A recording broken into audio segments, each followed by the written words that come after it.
My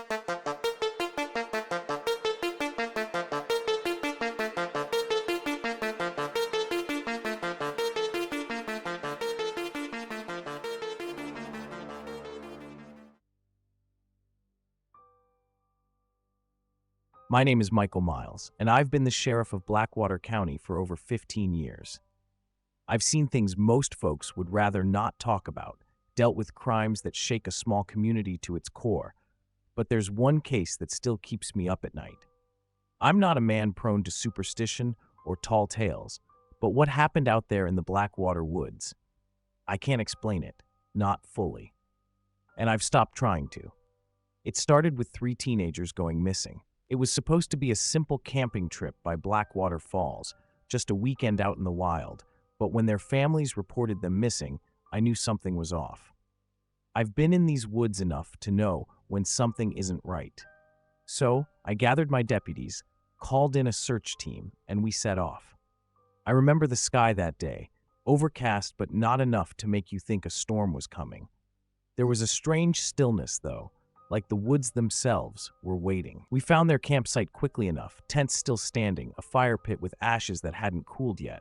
No signs of a struggle, no blood, no torn clothing, just nothing. I stood there for a moment, staring at those empty tents, and a coldness crept into my gut. I didn't say it out loud, but I knew then that this wasn't going to end well. My deputies looked at me, waiting for instructions, and I told them to spread out. The woods around Blackwater are thick, winding. Easy to get lost if you're not careful, but these kids, they were local. They knew these trails as well as anyone. We searched the entire day. Nothing. No tracks, no signs of them leaving. And that's when the rumors started. Folks in town have always been quick to talk, quick to blame. The woods, they said, had always been cursed. Old stories, I told myself. But people started saying they heard voices near the falls, strange noises in the night. One of my deputies, a tough kid named Mason, swore he saw movement in the trees, something out of the corner of his eye. I waved him off, told him it was his mind playing tricks. But deep down, I wasn't sure. Days passed, and still no sign of the kids. Every day I'd walk deeper into those woods, and every day I'd come back with less hope. The townspeople were getting restless. Some blamed me, said I wasn't doing enough. Others whispered about the old man, Elijah Harper, a name that had been buried in Blackwater's history for years. He was a brutal man, or so the stories went. Lived out in those woods, kept to himself, until one day he disappeared after a standoff with the old sheriff's department. Nobody ever found his body. The locals said he cursed the land before he vanished, said the woods were his now. I didn't believe any of it. Not really. But there's something about being in those woods after days of searching and finding nothing that makes you start to question yourself. Every step felt like I was being watched. Every rustle in the trees made me turn my head, but I never saw anything. Nothing concrete, nothing I could point to and say, there, that's what's wrong. Just unease. One night, I sat in my truck after another fruitless search, the radio crackling with updates from my team. Mason's voice came through, saying he found something by the falls. I drove out there, thinking maybe, just maybe, we were getting somewhere. When I arrived, Mason was standing by the edge of the water, staring at something. I followed his gaze and saw it. A single boot, half buried in the mud. One of the kids' boots. Finally, we had something. But even then, it didn't feel like a victory. It felt like a warning. I stood there, staring at the boot half buried in the mud. It felt wrong, like it didn't belong, even though I knew it did. I bent down, picked it up, and wiped the mud away with my sleeve. Mason stood beside me, silent, his face pale in the fading light. "That's one of theirs, right?" he asked, though we both knew the answer. "Yeah," I muttered, turning the boot over in my hands. It was worn, muddy, but intact. Just one. Where was the other? Where was the kid who was wearing it? My mind raced with possibilities, each worse than the last. I tossed the boot back into the mud, frustrated, and looked out at the falls. The water rushed over the rocks, indifferent to everything around it, constant. It had been days, and we were no closer to finding those kids. What the hell happened out here? Mason's voice cut through my thoughts. I didn't have an answer. I didn't even want to try and come up with one. This whole case had taken on a life of its own, and I felt like I was chasing shadows. "Keep looking," I said, not meeting his eyes. "They can't be far." But even as I said it, I didn't believe it. We'd combed through this area 100 times. If they were here, we would have found them by now. Something wasn't adding up. I wasn't about to say it out loud, but a part of me started to wonder if we were chasing ghosts. The old stories about Elijah Harper kept creeping into my mind, no matter how hard I tried to push them aside. I didn't believe in curses, didn't believe in haunted woods or vengeful spirits, but the longer this went on, the more those old tales started to feel possible. And I hated that. Mason didn't speak again as we searched. The daylight was slipping away fast, and I could tell we both wanted to get out of there before nightfall. Something about this place got worse after dark.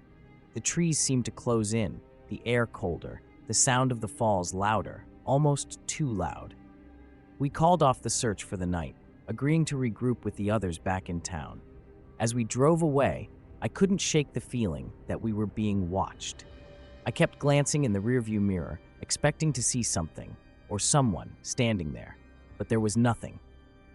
Back at the station, I sat in my office, the boot sitting on my desk like a reminder of how little we had. I stared at it, trying to make sense of everything.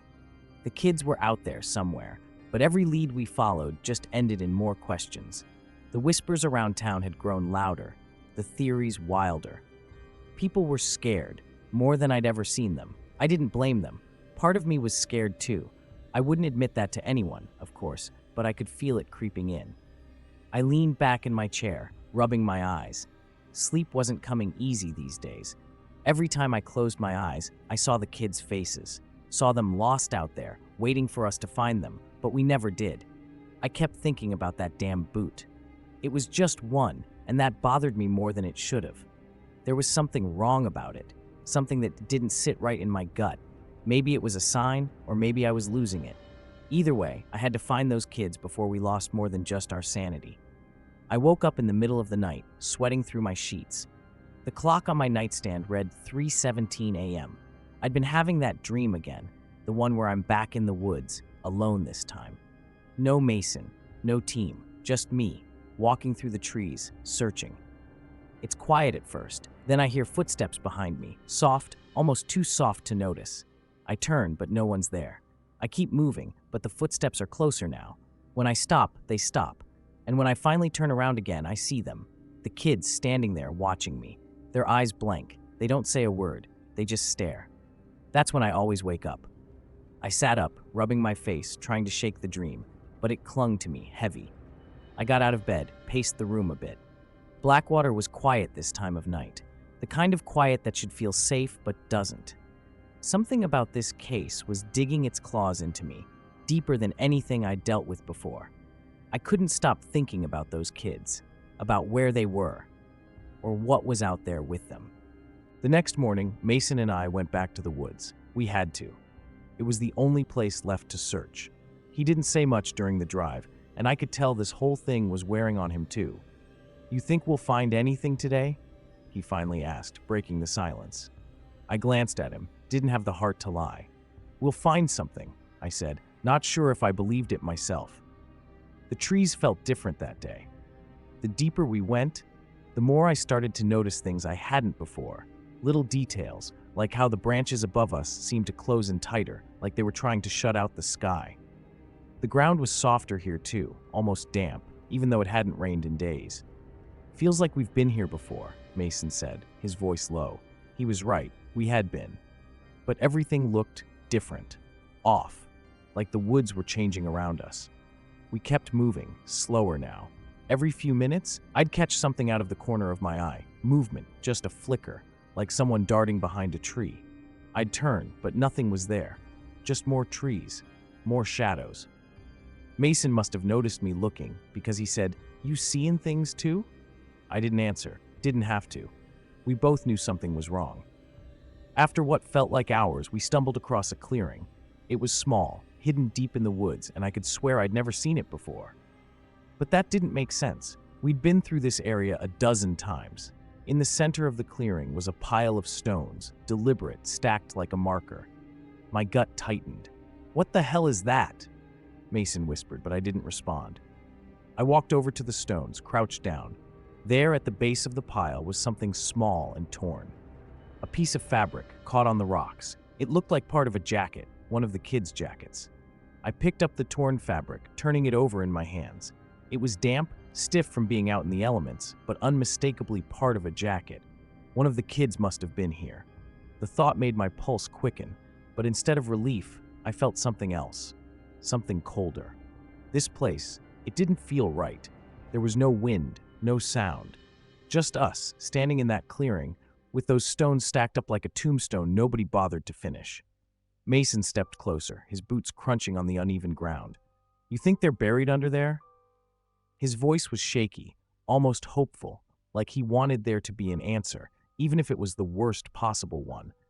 I looked at the pile of stones again, my stomach knotting at the thought of digging them up. "I don't know," I said, because I didn't. But something inside me knew that whatever we found under those rocks, it wouldn't be good. We didn't speak for a while. Mason just stared at the stones, and I kept running my thumb over the fabric, trying to make sense of it all. Then he moved. Without saying a word, he crouched down and started lifting the rocks, one by one. I didn't stop him. Maybe I should have, but at that moment, I needed answers as badly as he did.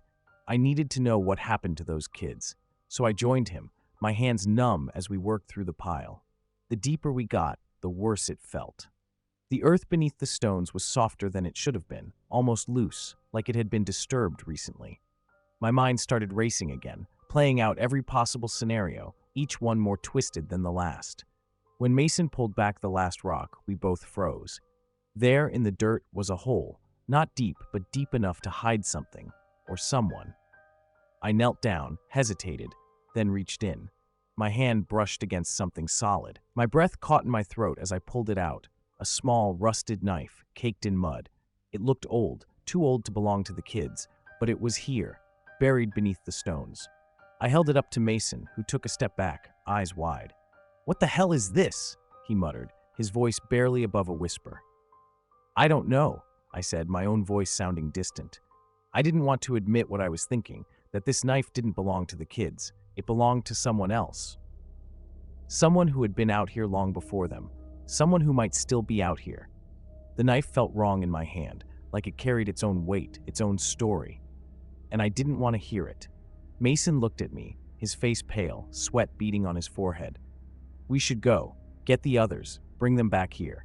This isn't right." He was right. None of this was right.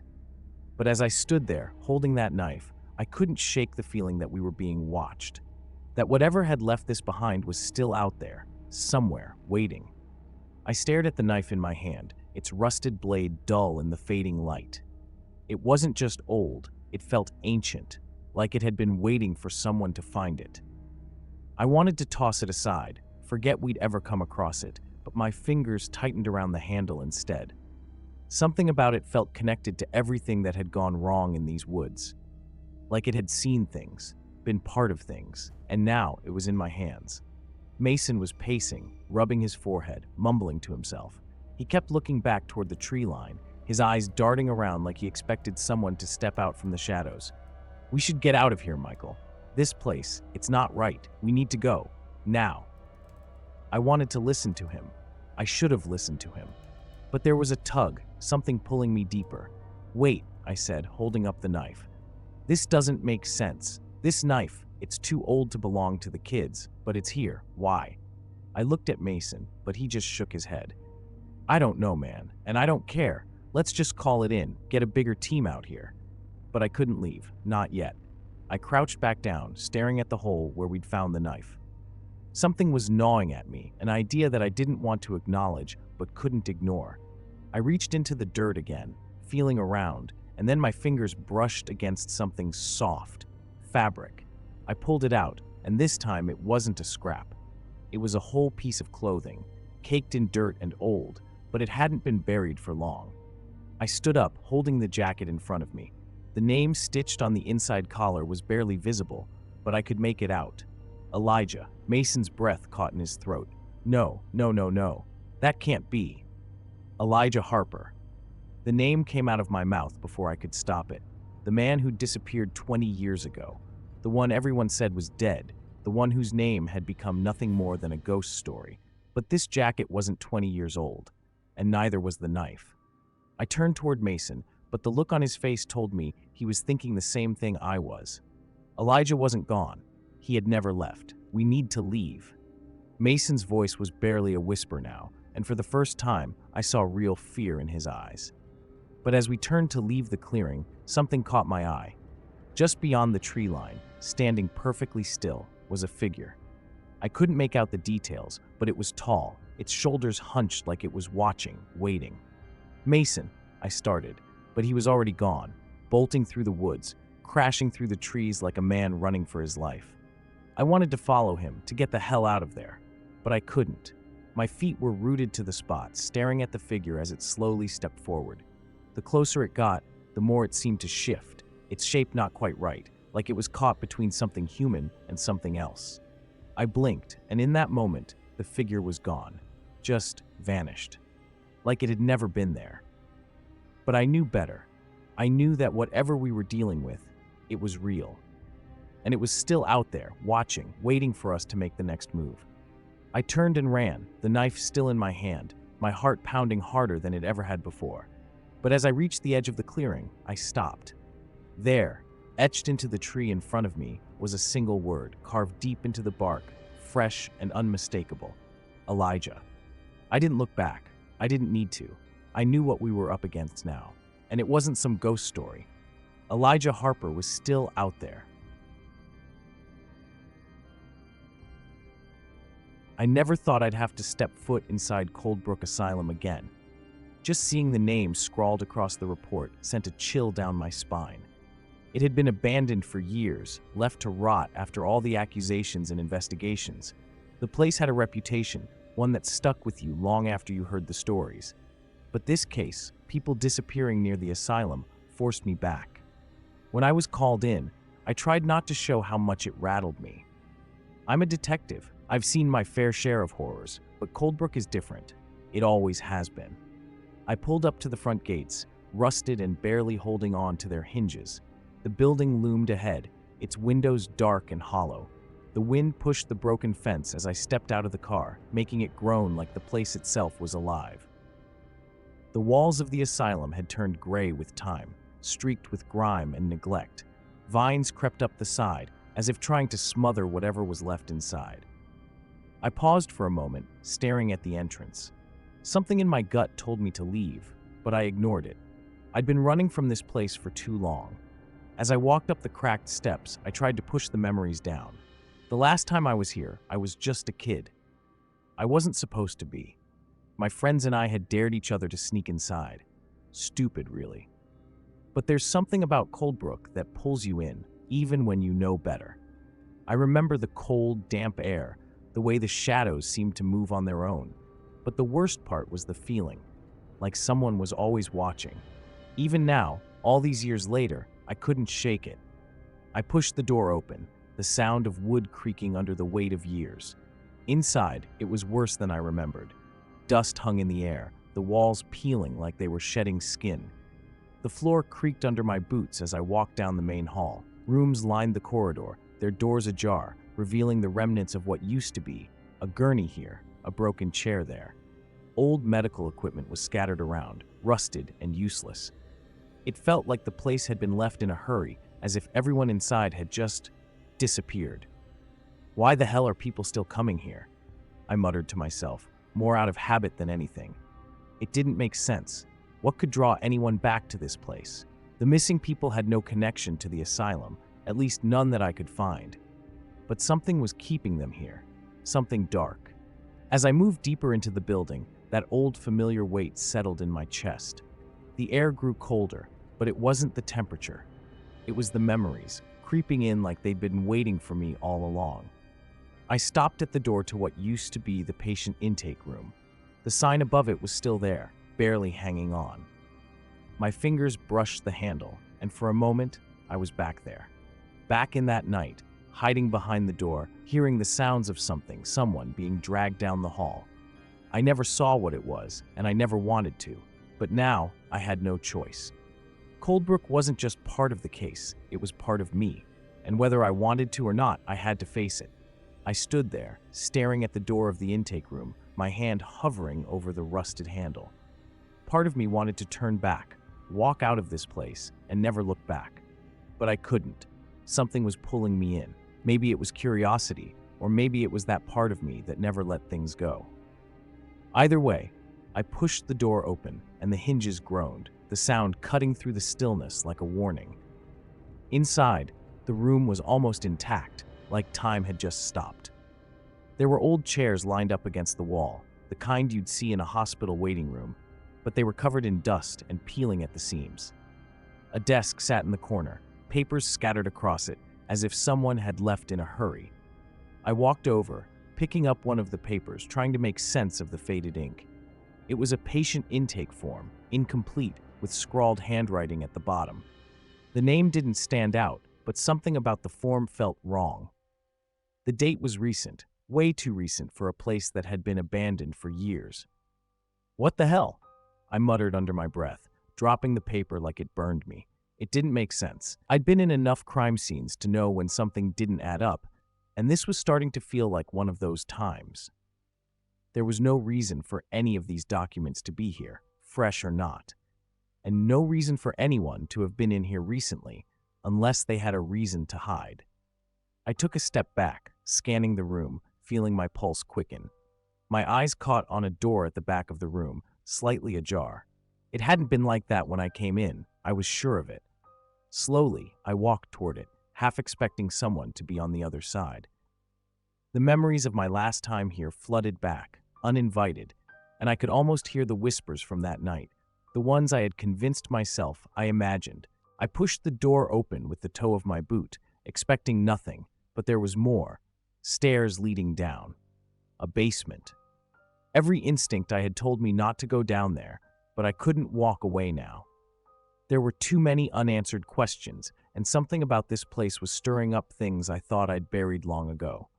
My grip tightened around the flashlight in my pocket as I descended the steps, my boots echoing off the concrete walls with every step. The air shifted as I reached the bottom, colder, but not in the way that would make you think of weather. It was a deeper cold, the kind that felt unnatural. My flashlight beam flickered as I swept it across the basement. There were rows of old gurneys, some still with restraints hanging off the sides. Against one wall were shelves, stacked with medical supplies covered in dust. But what stopped me in my tracks was a metal table in the middle of the room, surgical tools scattered across it. And there, next to the tools, was a photo. I picked it up, my breath catching as I saw the faces staring back at me. It was an old photo, worn and crumpled, but I recognized the people instantly. It was me and my friends from the night we broke into the asylum all those years ago. I had forgotten about the photo until now. Someone had kept it. Someone had been waiting for me to come back. My hands were shaking as I stared at the photo. It was impossible. I hadn't seen that picture in years, and I didn't even remember someone taking it that night. Yet here it was, old and creased, but unmistakably real. Me and the 3 friends I snuck in with, standing in front of the asylum like a group of idiots, grinning like we had no idea what we were about to walk into. I could barely breathe, and for a moment, the room seemed to tilt. "Who the hell?" I whispered to myself, though I knew nobody could answer. Someone had kept this photo all these years, stashed it away down here with the tools, like some kind of twisted trophy. I forced myself to think, to focus. Whoever had left this wasn't just a ghost haunting an abandoned building. They were real, and they wanted me to find it. I shoved the photo into my jacket and moved toward the shelves. Old medical records, dusty files, yellowed papers stacked haphazardly. I rifled through them, feeling a sense of urgency crawl up my spine. Most of the documents were dated from decades ago. Patient records detailing experimental treatments, brutal therapies. One name kept coming up, Dr. Alden Cross. He'd been the head doctor at Coldbrook, infamous for his grotesque methods of trying to cure mental illness. He wasn't just another doctor, he was a monster in a white coat. His obsession with breaking people, with pushing them past their limits, was legendary in the worst possible way. The more I read, the more I realized how deep this went. The disappearances weren't just accidents or random acts of violence. They were part of something bigger. Cross had been experimenting on people long after Coldbrook shut down, or at least someone had continued his work. The recent dates on the files weren't just a mistake. People had been taken, lured back here, and used for the same sick purposes. I froze when I heard a faint creak behind me. My instincts kicked in, and I spun around, flashlight raised. The room was empty, just shadows playing tricks in the corners. But that noise, someone was here. They'd been following me, watching me this whole time. "Come out," I shouted, my voice louder than I meant it to be. It echoed off the walls, but nothing answered. The air felt thick, but I pushed it out of my mind and scanned the room again. Whoever it was, they wanted me to feel trapped. Wanted me to feel like a kid again, like I was still that scared boy sneaking around the asylum. I couldn't let that happen. I couldn't give in to the fear. I stuffed a few of the papers into my pocket and backed toward the stairs, never taking my eyes off the dark corners of the room. There were too many questions swirling in my head, but one thing was clear. Coldbrook wasn't abandoned. And whatever was hiding in these halls was still hunting, still waiting for the next victim. I backed toward the stairs, keeping my eyes fixed on the shadows. There was a part of me that wanted to run, get the hell out of Coldbrook, and never look back. But I couldn't shake the feeling that if I left now, I'd never find out the truth. And the truth was the only thing keeping me anchored to this place, to the nightmare that had been circling in my head for years. I had to know what happened, both then and now. I started climbing the stairs, every creak beneath my boots feeling like a threat. I was almost to the top when I heard a sound from below, soft but unmistakable. A door closing, slowly, deliberately. My heart pounded harder, and I glanced over my shoulder, but there was nothing. No footsteps, no movement. Just that sound, still hanging in the air. Someone was down there, and they wanted me to know it. I hurried up the last few steps and made my way back to the main hall. The light from my flashlight seemed dimmer now, like the darkness was pressing in from all sides. I glanced around, the peeling walls and broken furniture feeling more oppressive than before. It felt like the place itself was closing in on me, but I forced myself to keep moving, heading toward the exit. I needed to get out, to clear my head. This place was messing with me, turning my own thoughts against me. Halfway down the hall, something stopped me in my tracks. There on the floor, just ahead, another photograph. It was laid out, almost perfectly placed, as if someone had dropped it there on purpose.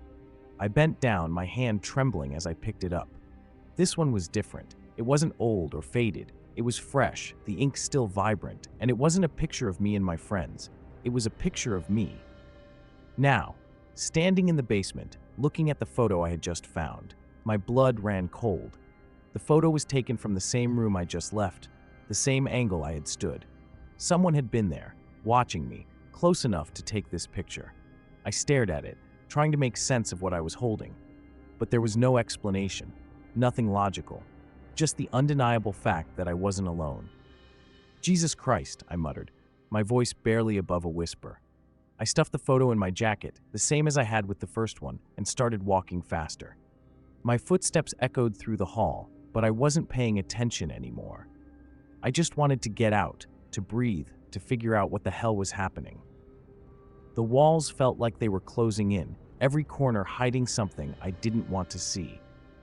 But I couldn't shake the feeling that whatever was happening here wasn't just some game, it was personal. Coldbrook was toying with me, dragging me back into something I thought I'd escaped. And now it wasn't just about the missing people, it was about me. I rushed down the hallway, the photo burning a hole in my pocket. My legs felt heavy, like the ground itself was pulling me back, trying to keep me inside. Each step was deliberate, forced, as I fought the urge to run. Running would make me feel like prey, like something was chasing me, and I wasn't ready to admit that yet. But I knew, deep down, that I wasn't getting out of here clean. The front doors of the asylum were just ahead, rusted, decaying, but still my only way out. I pushed against the wood, hard, feeling it resist before finally giving way.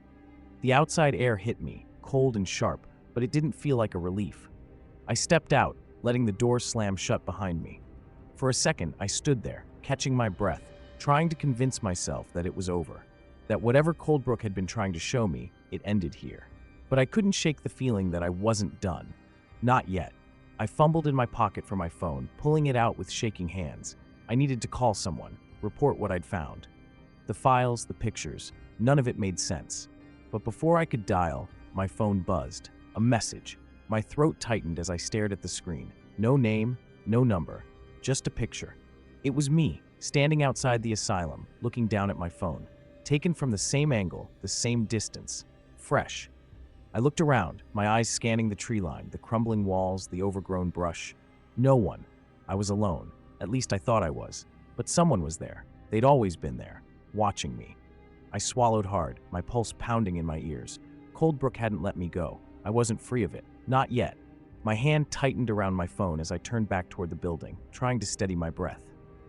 This place, this thing, whatever was happening here, it wasn't just a coincidence. It wasn't just about some sick game.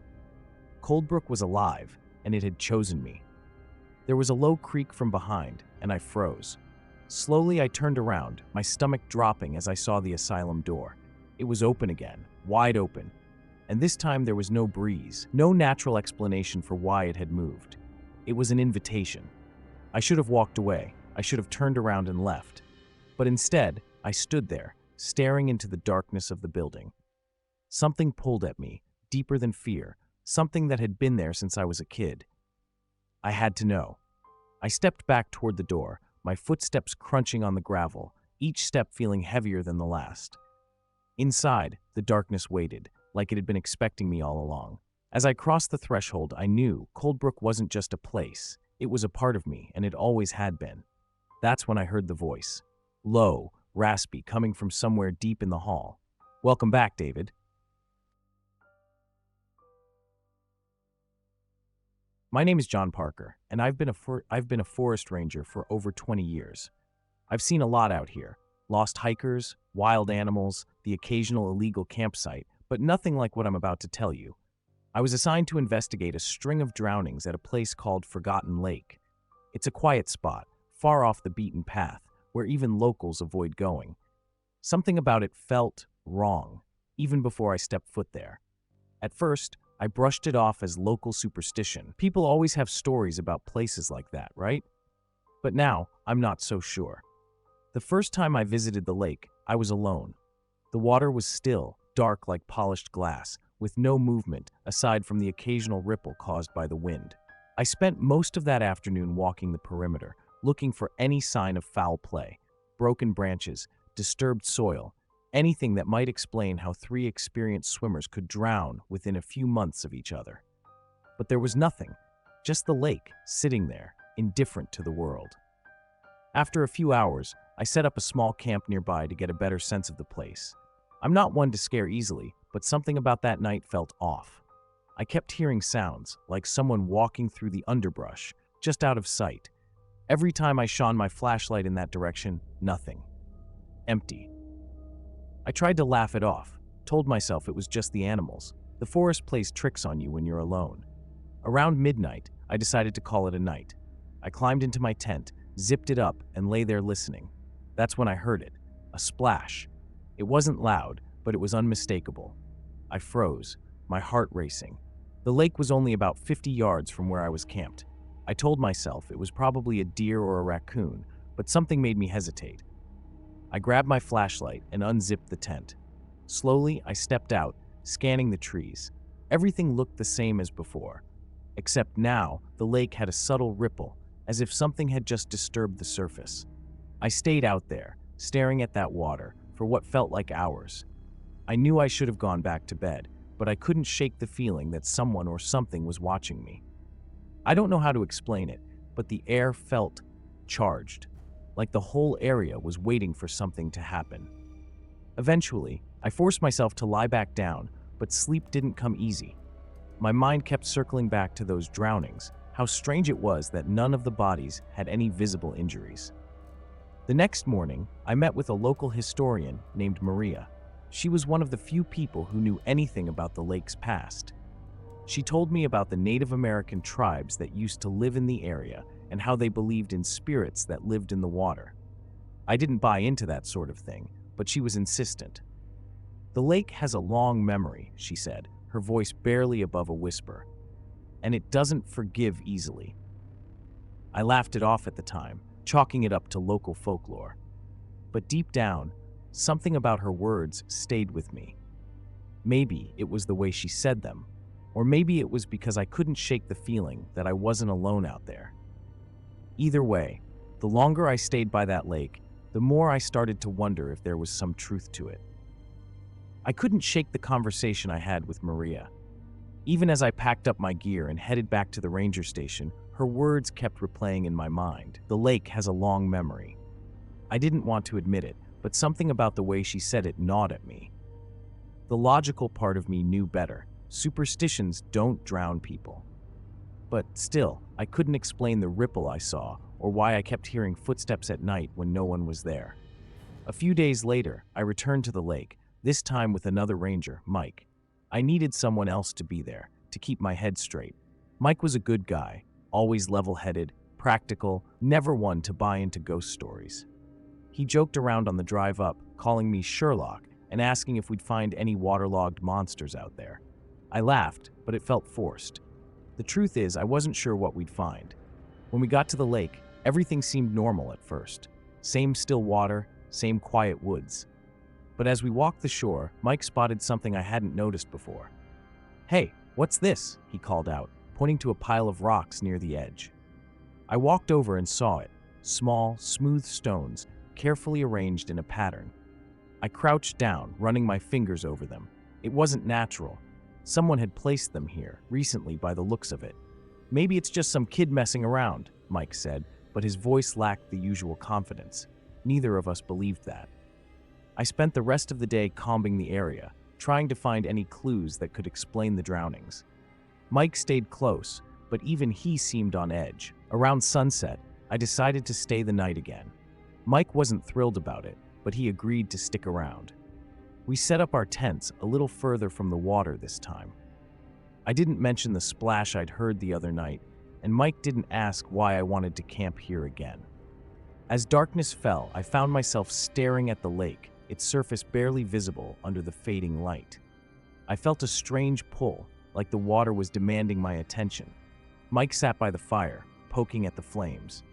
"You ever hear any of those old stories about this place?" I asked, not really sure why I brought it up. He shrugged. "A couple, I guess. People say all kinds of weird stuff about lakes, probably just old legends." But even as he said it, I could see the doubt creeping in. The fire crackled, and for a moment, neither of us spoke. Then, without warning, there it was again, another splash. This time louder, unmistakable. We both shot up, flashlights in hand, aiming the beams toward the lake. The water rippled, slow and deliberate, as if something had just broken the surface.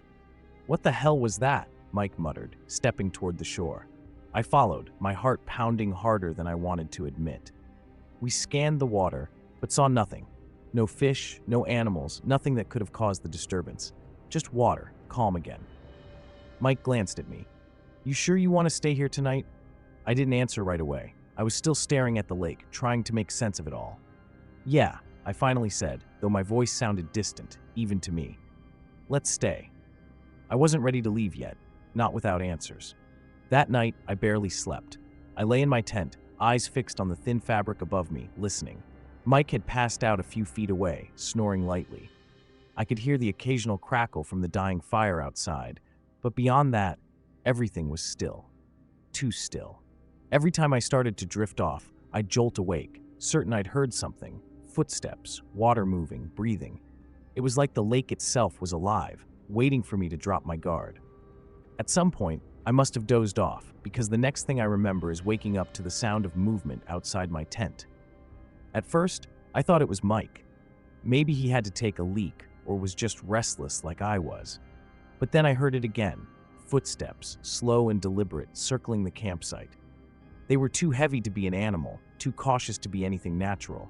My heart hammered in my chest as I reached for the flashlight next to me. I unzipped the tent as quietly as I could, poking my head out just enough to see.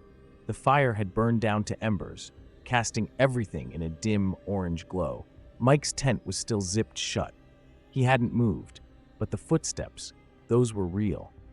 I stepped out, shining my light in the direction of the sound. Nothing, just trees and shadows stretching out into the darkness. My breath felt tight in my chest, like I was waiting for something to jump out at me, but there was nothing. The footsteps had stopped. "Mike," I hissed, moving toward his tent. No answer. I crouched down and shook the fabric. "Mike, get up! Something's out here," he groaned, stirring slowly.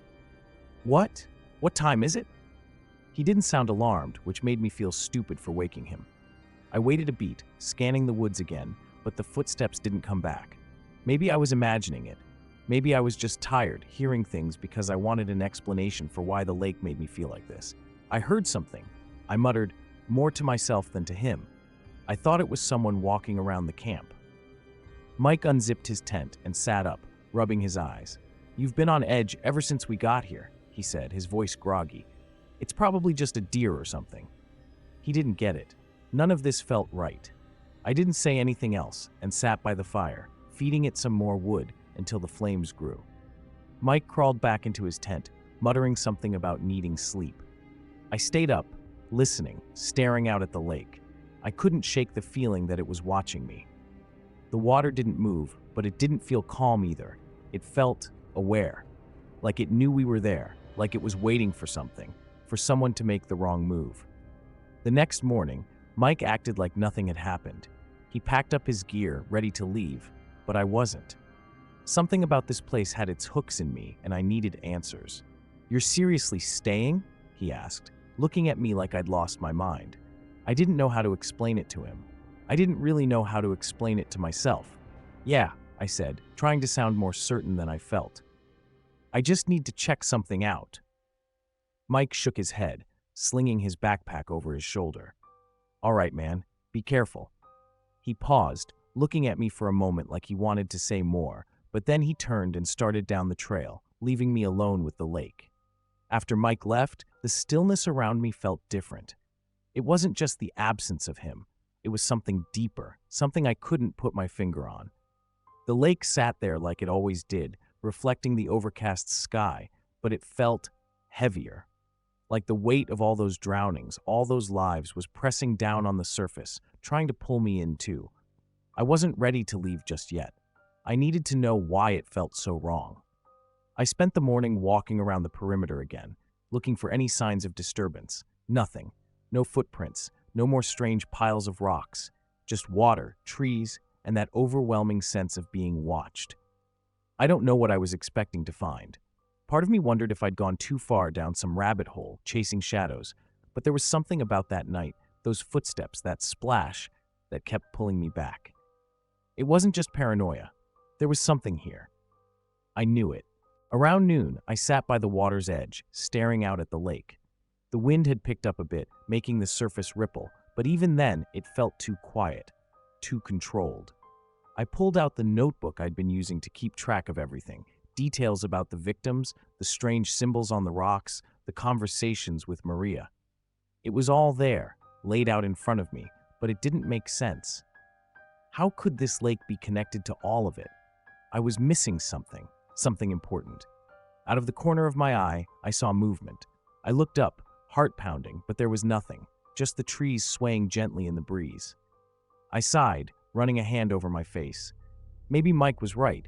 Maybe I was letting the place get to me. But just as I stood up, ready to pack it in for the day, I saw something, just under the surface of the water, near the shore. At first, I thought it was a log or a rock, but it was moving, slow and deliberate. It was pale, almost translucent, and it seemed to glide just beneath the surface. I stepped closer, my boots sinking slightly into the mud. The thing stopped moving, and for a second, I thought I'd imagined it. But then, just as I leaned in to get a better look, it shot deeper into the lake, disappearing into the dark water. My heart raced and my mind scrambled for an explanation. Fish? No, it was too big, too human. I backed away from the shore, my breath coming faster now. Whatever that was, it wasn't natural. It couldn't be. I stood there for a long time, staring at the spot where it had vanished, half expecting it to come back. It didn't. I didn't want to be here anymore. For the first time, I felt like I wasn't in control, like the lake had seen me, acknowledged me, and now it was just waiting. Waiting for what? I didn't know, but I wasn't going to stick around to find out. I packed up my gear as fast as I could, not bothering to take one last look at the water. I just needed to get away from it. As I headed back toward the trail, I kept glancing over my shoulder, half expecting to see something or someone following me. But there was nothing. Just that same unnerving stillness. The wind had died down again and the trees barely moved.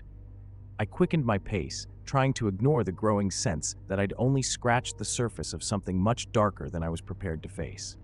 I didn't stop walking until I was halfway back to the ranger station. My legs were sore, but the adrenaline kept me moving.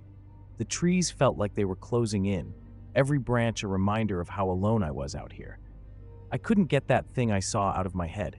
It wasn't a fish. It wasn't a log. It moved like it had a purpose, like it was aware I was watching. By the time I reached the edge of the forest, I was drenched in sweat. I paused for a moment, trying to collect myself.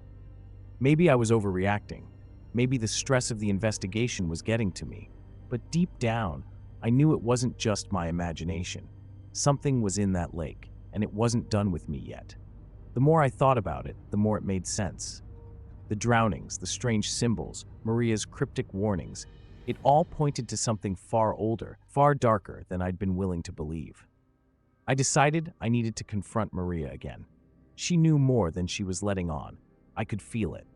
The way she'd spoken about the lake, about its long memory, it wasn't just folklore to her. It was real. I drove to her house that evening, my hands gripping the steering wheel tighter than usual. I needed answers, and she was the only one who could give them to me. When I arrived, Maria looked surprised to see me, but not in the way I expected. It was like she had been waiting. She invited me inside without a word, leading me to her small, cluttered living room. The air smelled of sage and old wood. I wasted no time. "I saw something in the lake," I blurted, not caring how crazy it sounded. Her eyes narrowed, but she didn't seem shocked. Instead, she just nodded slowly, like this was exactly what she'd been expecting. "You saw it, didn't you?" she said quietly, almost to herself. "The thing that sleeps beneath." Her voice had an edge of something, fear, maybe, or resignation. I swallowed, feeling a cold knot form in my gut. "What the hell is it, Maria? What's really going on out there?" She sat down across from me, her face pale but calm. "It's not just a lake, John. It's a prison, a very old one. Long before any of us were here, before the tribes, something was bound to those waters, something powerful. They made sacrifices to keep it asleep, but over time, people forgot. The rituals stopped and, well, it started waking up." My mind raced, trying to process what she was saying. A prison? Something ancient? It sounded insane, but after everything I'd seen, it wasn't so hard to believe. "And the drownings?" I asked. "Were they sacrifices?" Maria nodded again, her expression grave. "They weren't accidents, John. The lake needs blood. It always has, but now it's getting stronger, pulling people in, and it won't stop until it gets what it wants." I stared at her, the weight of her words sinking in. "Why didn't you tell me this before?" I demanded, my voice shaking with anger. "You let me go out there without warning me." She looked down, her hands twisting together. "Would you have believed me if I had? No one ever does. They don't believe until they see it for themselves." There was no apology in her voice, just cold acceptance. I stood up, my head spinning. "So what now? How do we stop it?" Maria didn't answer right away. When she finally spoke, her voice was barely above a whisper. "You don't. It's too late for that." As I turned to leave, I felt a chill run down my spine. The moment my hand touched the doorknob, I froze. In the reflection of the glass, behind me, I saw something. Just for a split second. A pale, almost translucent figure standing in the corner of the room, watching us. Watching me. I spun around, but there was nothing there. Maria hadn't moved. She just stared at me, her face unreadable. "It's already started, John," she said softly. "It's chosen you." I left without saying another word, my mind a blur of disbelief and fear. But as I drove away, I couldn't shake the feeling that something was following me. It's strange how time distorts when you work in a place like Blackstone. 10 years felt more like a lifetime, and the walls seemed to close in tighter with every shift. I always thought I could handle it. The tension, the constant threat of violence, it became routine. I'd watch the worst of the worst through those bars, day after day, and I'd tell myself they were the animals, not me. But something changes when you spend enough time staring into that abyss. It starts to feel like it's staring back. Blackstone wasn't your average prison. The maximum security wing was home to murderers, gang leaders, people you wouldn't want to meet in a dark alley. And I was responsible for keeping them in line. I'd seen it all: stabbings, riots, men who'd lost their minds after too many years in solitary. You build a wall around yourself mentally just to survive. But there are cracks, and every once in a while, something slips through. It started after the suicide. I didn't know the guy personally, just another inmate, but the way it went down didn't sit right with me. No one really talked about it, though. In places like Blackstone, you learn to let things go. Still, I couldn't shake this feeling that there was more to it. That night, I had been on duty, and I remember hearing a noise, something faint, almost like someone calling out. But by the time I checked the cell, it was too late. He'd hung himself with his bedsheets, eyes wide open, staring at nothing. I didn't talk to anyone about it. How do you even bring that up? Hey, I think I heard a dead man calling for help. No one would take me seriously, so I just buried it. Got back to my routine, but things didn't go back to normal. In fact, they got worse. The prison shut down the wing not long after the suicide, claiming it was for maintenance, but I knew better. Something was wrong. Every time I passed that part of the building, I could feel it, like it was waiting for me. I tried to ignore it. I was a professional, after all. One night, I stayed late, cleaning up some paperwork. The halls were empty, save for the distant hum of the fluorescents. That's when I saw it, just a shadow at first, moving in the corner of my eye. I brushed it off as fatigue. God knows I'd been working long hours. But then I saw it again, a little clearer this time. Someone, or something, standing at the end of the hall, just out of reach of the light. Who's there? My voice sounded shaky, even to me. I walked closer, but by the time I reached the spot, there was nothing. I wish I could say that was the last time, but it wasn't. The shadow started showing up more frequently, always in the same place, just standing there, watching. It never moved, never spoke. But somehow, I knew it was tied to the prisoner who had died. It sounds insane, but I couldn't deny it anymore. Something wasn't right, and every time I passed that darkened wing, I felt it watching me. I didn't tell anyone about the shadow. How could I? I could barely explain it to myself, let alone another person. But every time I walked down that hall, it was there, just out of reach. I wasn't sleeping much by this point. Night after night, the image of that prisoner's lifeless body hung in my mind. His eyes, there was something in the way they were wide open, staring right through me, almost like he knew something I didn't. Maybe it was guilt creeping in, the idea that I should have done more. But it wasn't just that. A couple of weeks after the first sighting, I got called in to cover a late shift. Most of the staff had been moved to other parts of the prison, and only a skeleton crew remained. It was quieter than usual, almost like the place was holding its breath. I tried to focus on my duties, but every step I took felt heavier, like something was pulling me back toward that wing. I didn't want to go near it, but there was this nagging feeling in my chest, like unfinished business. I told myself it was routine, just doing my job, but as I got closer, my hands started to shake. This is ridiculous, I muttered under my breath, trying to steady my nerves. I could handle violent inmates, gang leaders, killers, but this? A shadow? I must have been losing my mind, but there it was again.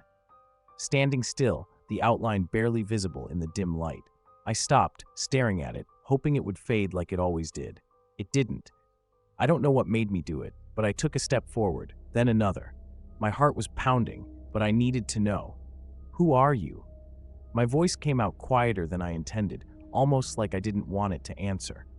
The shadow didn't move, it didn't react, but the closer I got, the more real it felt, like there was something behind it, watching. I stopped just a few feet away, and for a split second, I thought I could see a face.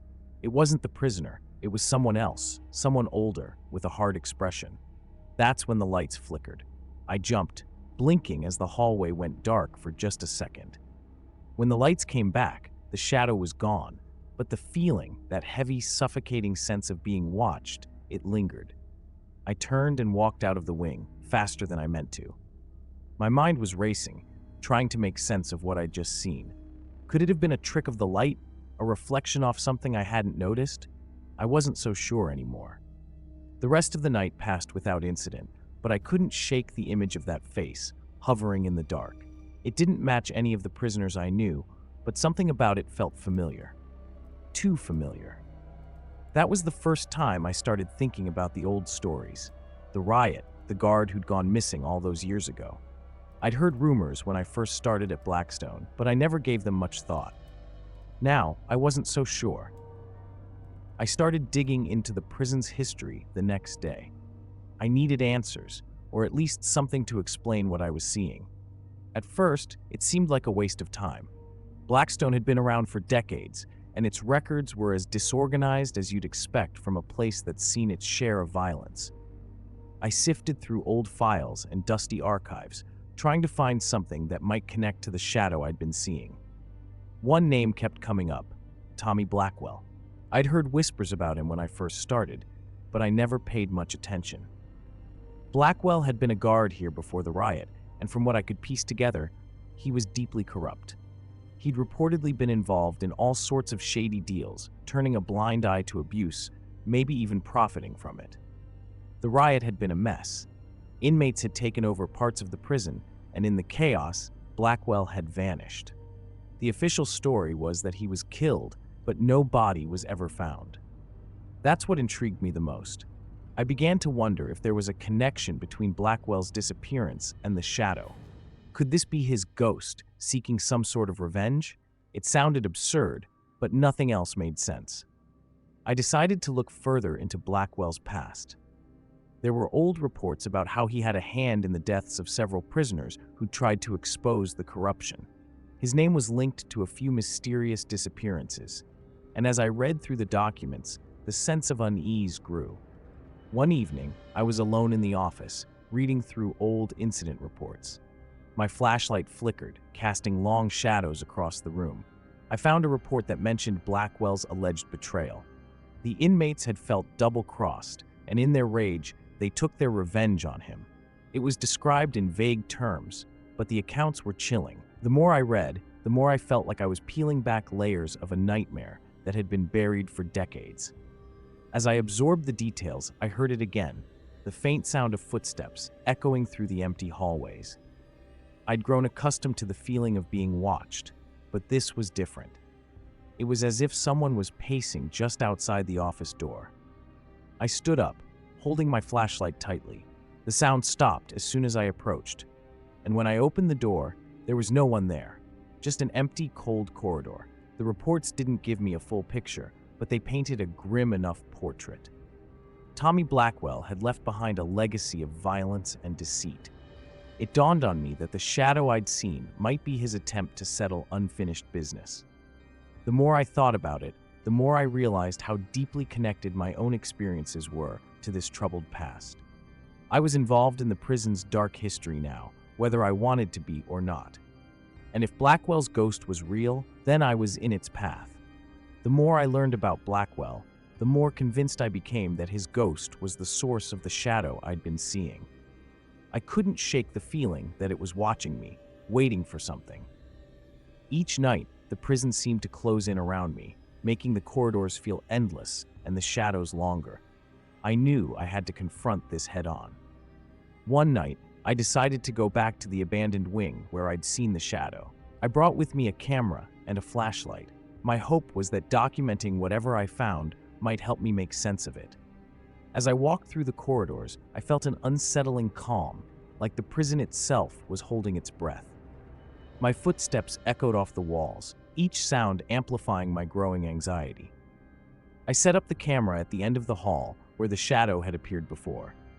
As I watched the screen, the hallway was dark, but the camera's night vision showed a distorted view. I couldn't see anything out of the ordinary at first, but then I noticed a figure moving in the distance. Just as the lights flickered, my heart raced. I tried to focus the camera, but the figure was gone. I was about to pack up when I heard a noise behind me. It was the unmistakable sound of heavy breathing, ragged and uneven. I spun around, my flashlight cutting through the darkness, but there was no one there. The cold air seemed to thicken around me, and the feeling of being watched intensified. I was on edge, but I had to keep going. The more I explored, the more the place felt alive with a hidden menace. I noticed old bloodstains on the walls, remnants of the chaos from the riot.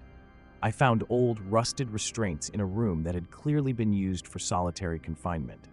The atmosphere was suffocating, filled with echoes of a past that wouldn't let go. My flashlight flickered again, and for a brief moment, I saw the shadow at the far end of the corridor, clearer this time. I took a deep breath and approached it. The closer I got, the more distinct the shadow became. It wasn't just a dark shape, it seemed to take on form and substance, almost like a person in a dark cloak. I felt a chill as I reached out, but my hand went right through it. The shadow didn't move, didn't react. It just stood there, looming. I tried to steady my breath and keep my composure, but the reality of the situation was starting to sink in. That night, I left the prison with more questions than answers. The shadow was still there, waiting, and I was no closer to understanding what it wanted. But I felt an undeniable connection between the ghostly figure and Blackwell's past. I couldn't escape the feeling that it was trying to tell me something I had yet to uncover. I knew I had to dig deeper into Blackwell's history and find out what he had done or failed to do that might be holding him here. And as I looked back at the darkened prison, I realized that whatever was haunting me wasn't going to let go easily. I thought I'd seen everything Blackstone had to offer, but I was wrong. That night, after my latest encounter with the shadow, I couldn't sleep. I kept going over every detail, every sighting, trying to piece together the fragments of my shattered understanding. I knew I had to do something drastic to get to the bottom of this. So, I decided to delve into Blackwell's last days, looking for anything that might explain his anger or his need for revenge.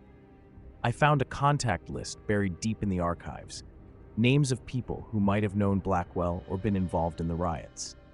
One name caught my eye, John Hargrove, a former inmate who had been released shortly after the riot. I tracked him down and, after some convincing, managed to arrange a meeting. He agreed to speak with me, but only under the condition of anonymity. When I met Hargrove, he was a shadow of the man he must have once been. His eyes darted nervously, and he spoke in hushed tones. "I heard you're looking into Blackwell," he said, his voice trembling. "What happened back then? It's not something people talk about, for good reason." Hargrove revealed details I hadn't expected. Blackwell wasn't just corrupt, he was a brutal enforcer who had used his position to abuse and control inmates. His betrayal had gone beyond mere negligence. It had involved personal vendettas and violence. During the riot, Blackwell had been cornered by inmates he had wronged. He had tried to escape, but was brutally beaten. The rumor was that his body had been hidden away by fellow guards who didn't want the scandal. Blackwell's spirit wasn't just restless, it was enraged. As Hargrove spoke, I felt a chill run through me. "So, what does this have to do with me?" I asked. "Why is the shadow coming after me?" Hargrove looked me dead in the eyes.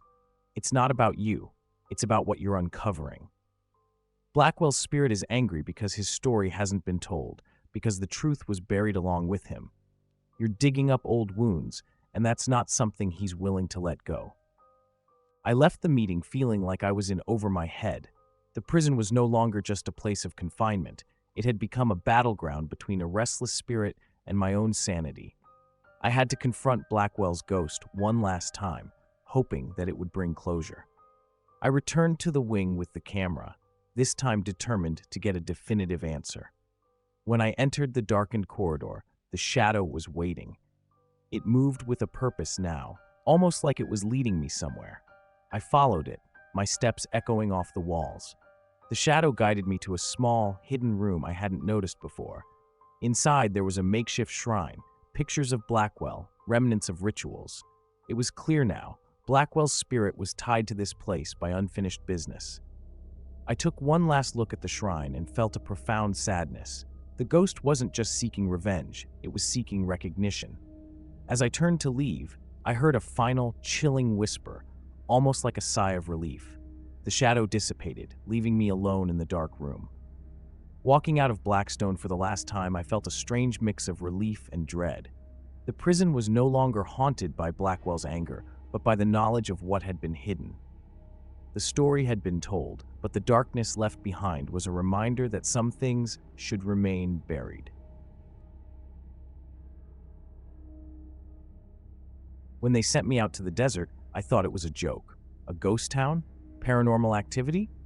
I've been a sheriff for over 20 years, and I've dealt with everything from petty theft to homicides. But this, it felt ridiculous. Still, orders are orders. The town, Dry Creek, had been abandoned since the 50s. Officially, it was due to a nuclear scare. Everyone packed up and left overnight, leaving it to rot under the desert sun. Lately, though, people had been talking. Stories of strange lights, voices, figures moving through the empty streets. So here I was, driving through the dust in my beat-up cruiser, shaking my head at how far this had gone. The town came into view like a mirage. The buildings were still standing, though time had taken its toll. Cracked windows, faded paint, roofs sagging under years of neglect. I parked at what used to be the main street and stepped out. The heat hit me like a wall, dry and relentless. Nothing moved, no wind, no animals, not even the sound of insects, just stillness.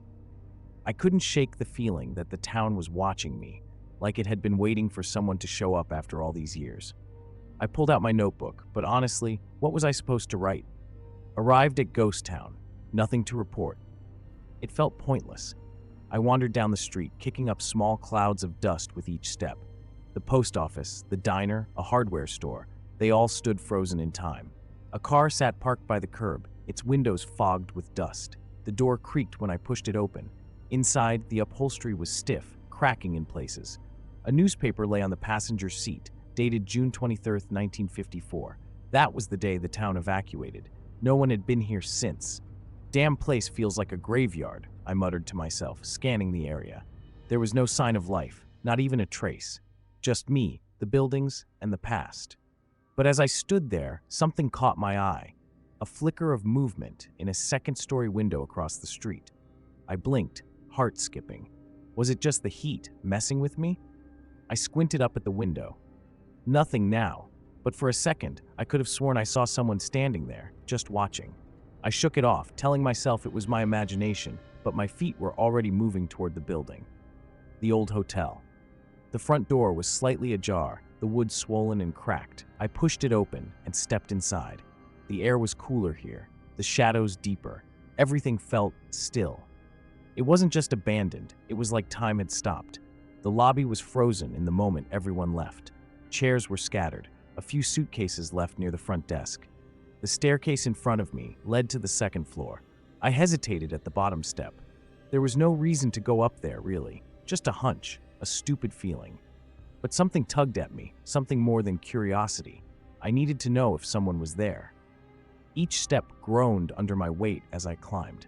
My pulse quickened, though I told myself it was just nerves. Still, the back of my neck prickled with unease. When I reached the top, the hallway stretched out in front of me, doors lining both sides. A chill ran through me, but I ignored it. I walked slowly, my boots echoing against the old wooden floorboards. Halfway down the hall, I stopped. The door to one of the rooms was open, just a crack. I stepped closer, pushing it open with my foot. Inside the room was dark, except for the light filtering through the dusty window. And there, sitting on the edge of the bed, was a figure. My breath caught. It was a woman, her back to me, dressed in an old-fashioned dress, her hair pinned up neatly. She didn't move, didn't acknowledge me. I blinked hard, and when I opened my eyes again, the room was empty. Completely empty.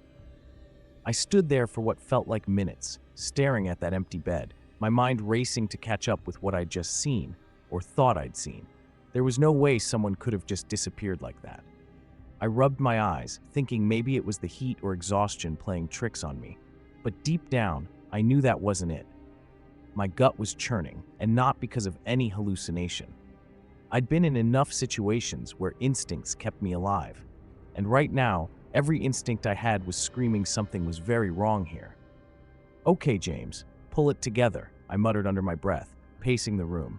The furniture, the peeling wallpaper, it all looked like it hadn't been touched in decades. But the figure, she was there. I was sure of it. I crossed the room to the window, half expecting to see her reflection in the glass, but it was just me, sweating, tired, and staring back at my own confused face. I didn't like it. Didn't like any of it. This wasn't some typical small-town spook story anymore, the kind kids make up to scare each other. No, this was something worse. My pulse picked up again as I turned to leave the room. Just as I reached for the door, I heard it, a faint, almost imperceptible sound behind me. A shuffle, like someone shifting their weight on the floor. I froze, hand on the doorknob, the hairs on the back of my neck prickling. I slowly turned my head, eyes scanning the room. Nothing had changed, but I couldn't shake the feeling that I wasn't alone. "Who's there?" I called out, my voice steadier than I felt. No answer, just the same oppressive quiet. I felt stupid for even asking, but I wasn't about to let whatever or whoever was messing with me get the upper hand. I took a deep breath and walked back into the hallway, forcing myself to focus. If I started losing it now, I'd never get out of this place in one piece. The hallway stretched ahead, doors lining both sides. I hadn't noticed before, but the light in the building had dimmed slightly, like the sun was fading faster than it should. My eyes adjusted to the gloom as I moved cautiously, checking each room as I went. Most were the same, empty, abandoned, left exactly as they were decades ago. But with each step, the weight of the place pressed in on me. I couldn't shake the feeling that something was watching, just out of sight. I needed air, something to clear my head. Maybe this whole investigation was getting under my skin more than I realized. I hurried down the stairs, feeling a strange urgency to get out of the building. My boots echoed off the worn wood, louder than I remembered. As I pushed open the front door, the warm desert air hit me, but it didn't bring any relief. The town was just as empty, just as lifeless. But I knew, beyond a shadow of a doubt, that I wasn't alone here. Something was watching. Something that didn't want me here. As I stood there, catching my breath, I saw it again. Movement in a window down the street. The same figure, the same flash of someone there, and then gone. I clenched my jaw. If they thought they could play games with me, they were dead wrong. I wasn't about to let a few tricks scare me off. Whoever, or whatever it was, I was going to find out. I couldn't shake the feeling that something wasn't right. As much as I tried to rationalize it, the weight of the empty town pressed down on me. I decided to check out the town hall, hoping it might give me a better understanding of what I was dealing with. I climbed back into my cruiser and drove through the dusty streets, my eyes constantly darting to every shadow and every window. The town hall looked like it was in slightly better shape than some of the other buildings. The front doors creaked open, and I stepped inside, the coolness of the building a stark contrast to the heat outside. The main lobby was filled with old filing cabinets, dusty desks, and a large clock that had long since stopped. The air smelled stale, like old paper and forgotten secrets. I felt a shiver as I walked across the room, the sound of my footsteps echoing louder than I expected. I approached the mayor's office, which was marked by a faded plaque on the door. It was locked, but the window was partially shattered. I took out my flashlight and shone it through the glass. Inside, the office looked like it had been abandoned in haste, papers scattered on the floor, a chair overturned. There was a strange feeling about this room, like someone had left in the middle of something important. I squeezed through the window and landed inside with a soft thud. The room was cluttered with old documents, but what caught my eye was a large file cabinet pushed against the wall. I rifled through the drawers, searching for anything that might explain the town's abrupt abandonment. In the bottom drawer, I found a folder marked Classified. My heart raced as I flipped it open. Inside were blueprints of the town, with annotations I didn't understand. There were also notes mentioning something about a research facility and dimensional anomalies. I began to piece together the information. The research facility wasn't just a rumor, it was real, and it had something to do with this ghost town.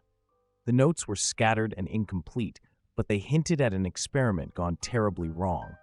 There were references to opening a breach and entities not of this world. The pieces were falling into place, but it was still hard to wrap my mind around it. As I was about to leave, I heard a noise behind me. I spun around, but the room was empty. The unease from earlier was back, stronger than ever. I knew I had to keep moving. I needed to find out more about this research facility and what exactly had happened here. I decided to follow the blueprints, hoping they would lead me to the answers. I traced the lines on the paper, matching them to the buildings around town. According to the plans, the facility should be somewhere underground, hidden beneath one of the old buildings. My gut told me it was time to investigate further, and this time I wasn't going to let fear stop me. Whatever was waiting for me down there, I had to face it. The blueprints led me to an old building at the edge of town. It was in worse shape than the others, windows shattered, walls crumbling, like it had been forgotten even before the rest of the town. I approached the building with a growing sense of dread.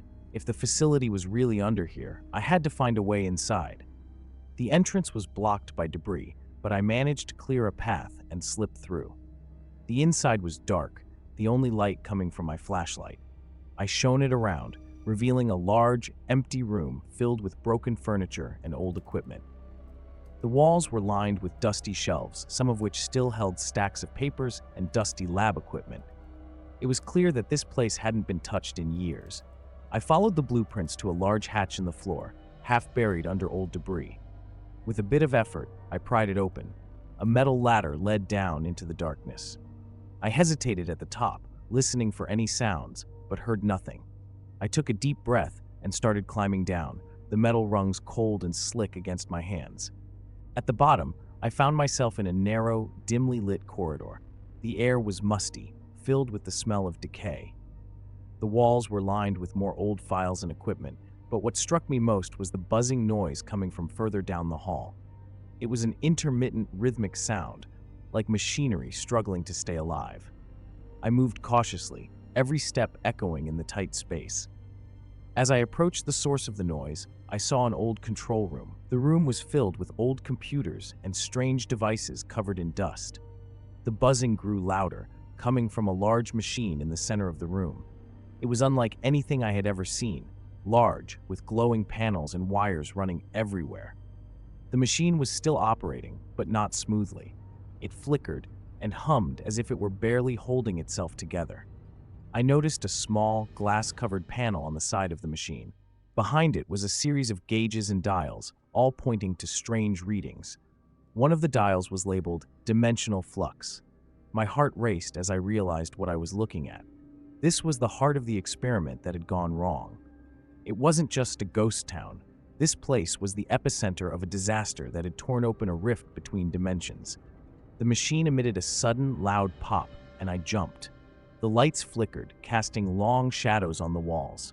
I felt the air grow colder, and the buzzing became more erratic. My instincts screamed at me to leave, but I had come this far. I had to find out more. I examined the controls, trying to understand what they did. It was clear that the experiment had destabilized the area around it, creating a rift that let something else through.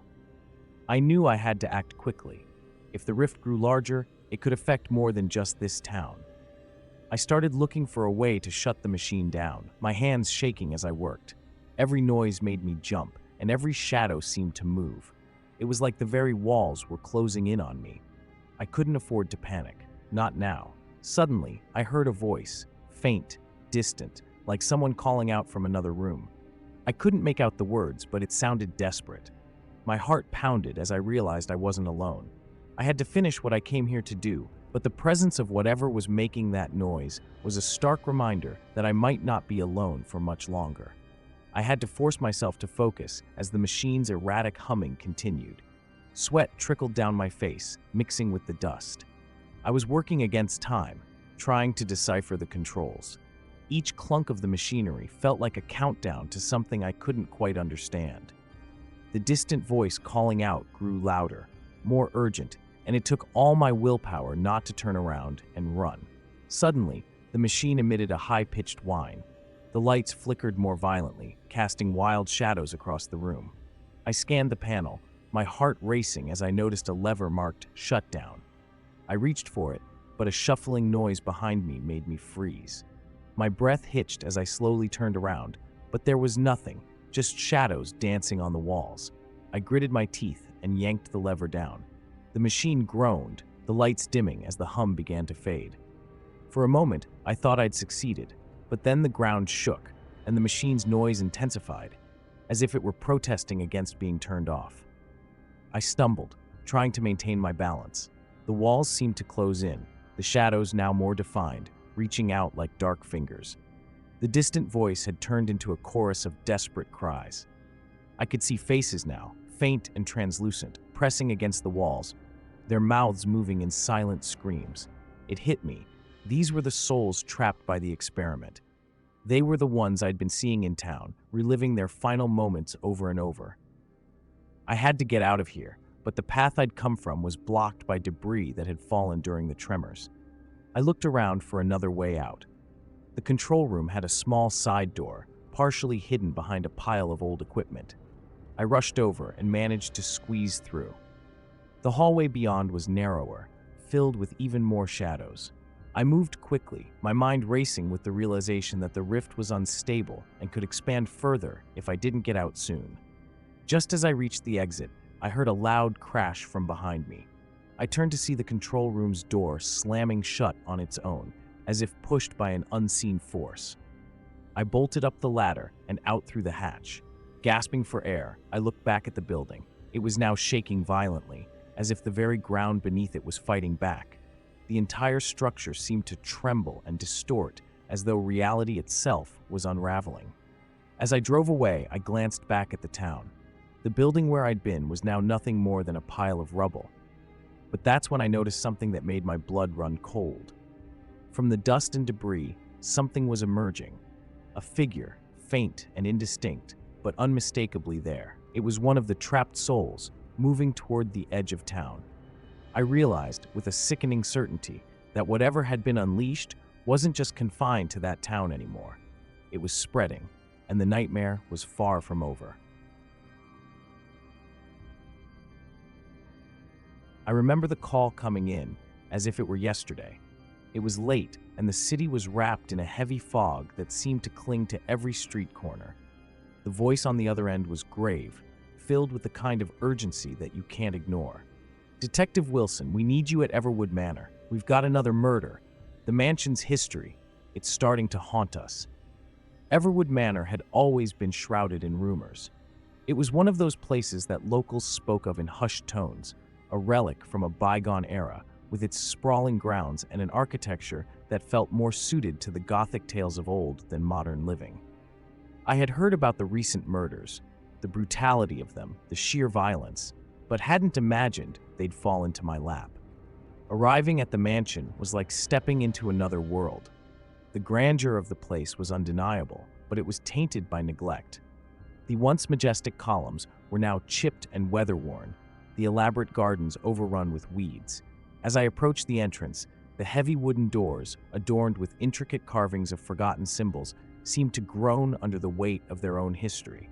Inside, the air was dense, not with fog, but with a sense of lingering dread. The murder scenes were unsettling. Each room where a body had been found was marked with symbols, painted in what looked disturbingly like dried blood. They were complex and seemed almost ritualistic. The patterns didn't make sense to me at first, but they suggested something beyond mere homicide, a story buried in these old walls. I met with the local officers and forensic team. They were already on edge, whispering about the mansion's past and its unsettling atmosphere. One officer, a young man with a nervous twitch, confided in me. "They say the house is cursed. Some even claim it's home to dark rituals." I could see the fear in his eyes, not just from the crime scene, but from what lay beyond it. As I walked through the dimly lit corridors, I could almost hear the echoes of the past. Faint whispers carried on the draft, or perhaps it was just my mind playing tricks. Each step seemed to amplify the sense of something watching, something waiting. The grand hall was lined with portraits of long-dead family members, their eyes seeming to follow me as I moved. I took a moment to reflect on the gravity of the case. The murders, the strange symbols, and the mansion's dark history all pointed to something much more sinister than what was immediately visible. This was more than just a series of killings. It felt like an invitation to uncover a secret that had been buried for far too long. As I prepared to dig deeper into the mansion's past, I knew I was stepping into a labyrinth of shadows and I couldn't shake the feeling that the true horror was only just beginning. The investigation at Everwood Manor quickly took a dark turn. As the days passed, the once intriguing mansion began to reveal a sinister nature. The more I dug into its history, the more I felt like I was peeling back layers of a long-forgotten nightmare. The old records I found in the dusty library told tales of family tragedies and unexplained disappearances, but they also hinted at something far more disturbing, a secret society operating in the shadows. I spent hours sifting through old journals and ledgers, each page more unsettling than the last. One journal, in particular, stood out. It belonged to one of the early Everwood patriarchs. His writing became increasingly frantic, describing strange rituals and a pact made with entities from beyond. The further I read, the more I felt a growing sense of unease, as if the words themselves were imbued with a malevolent force. Late one evening, while examining the basement archives, I stumbled upon a hidden room behind a false wall. The air inside was stale and thick, as if it had been sealed off for decades. The room was filled with strange artifacts, ceremonial knives, faded robes, and what looked like blood-stained parchments. The symbols on the parchments matched those I had seen at the crime scenes. It was clear now, these murders were part of something ritualistic, a dark tradition that hadn't died with the family's decline. I was not alone in the house. The feeling of being watched grew stronger each night. I'd hear footsteps echoing through the halls, only to find nothing when I investigated. My colleague, Detective Marlowe, who had joined me for a brief period, seemed to share my growing concern. "You sure this place isn't messing with our heads?" he asked, his voice barely concealing his fear. I tried to reassure him, but I couldn't deny the unsettling feeling that something was very wrong. One night, while I was studying a particularly disturbing diary entry, I heard a loud crash from the upstairs corridor. Rushing to the source, I found nothing out of place, but the unsettling feeling remained. I couldn't shake the thought that the mansion itself was alive, almost as if it were conspiring to protect its secrets. Each creak of the floorboards, each flicker of the lights seemed to be part of a twisted game designed to keep intruders at bay. The deeper I delved into Everwood's past, the more I uncovered about the family's involvement in occult practices. It became evident that the murders were not random. They were sacrifices. The leader of this secret society was an ancestor of the Everwood family, a figure who had made a pact centuries ago. The more I pieced together, the more I realized that the key to solving these murders lay in unraveling the story of this dark figure and the promises he made. I knew I was getting closer to the truth, but each discovery only heightened the tension. The mansion seemed to close in around me, and I couldn't help but feel that I was walking a fine line between uncovering a historical atrocity and becoming part of it. The sense of being observed never left me, and I couldn't shake the feeling that whatever lurked in the shadows was aware of my every move. As the investigation progressed, I knew that the true horror of Everwood Manor was still hidden, waiting to be revealed. The mansion's unsettling nature became even more apparent with each passing day. The more I learned, the more I realized that the dark forces at play were far from being a figment of my imagination. It was as though Everwood itself was a living entity, bent on revealing its secrets only to those who dared to dig too deeply. I had begun to notice subtle changes in the environment. Objects would shift positions, and the drafts that once seemed benign now carried an almost deliberate chill. One evening, I was examining old letters in the study when I felt a cold hand rest on my shoulder. I spun around, but no one was there. Just my nerves, I told myself, though the echo of that touch lingered. My research led me to a chilling revelation. The symbols I found in the hidden room were not merely ceremonial. They were part of a ritual designed to summon and control supernatural entities. The more I read, the more I realized that these rites had been used to make a pact with something ancient and malevolent. The ancestors of the Everwood family had sought immortality, and in their desperation they had opened a door that should have remained shut. Late one night, while reviewing my notes, I heard faint chanting coming from the mansion's depths. I followed the sound, my flashlight flickering with each step. The chanting grew louder, almost as if it were guiding me. I reached the basement and found an old door partially ajar. The air was thick, and the chanting was clearer now. I hesitated but pushed the door open. Inside, the room was empty except for an old dust-covered altar. The chanting had stopped. I felt an intense gaze, like someone was watching me, but I was alone. My interactions with the locals had also become more revealing. A historian I spoke with mentioned that the Everwood family had been involved in numerous scandals and tragic events, but he was wary of going into detail. "Some things are better left untouched," he said with a shiver. It was clear that the local community had their own fears about the manor, and it wasn't just folklore. The more I delved into the Everwood family history, the more I realized the true nature of the threat I faced.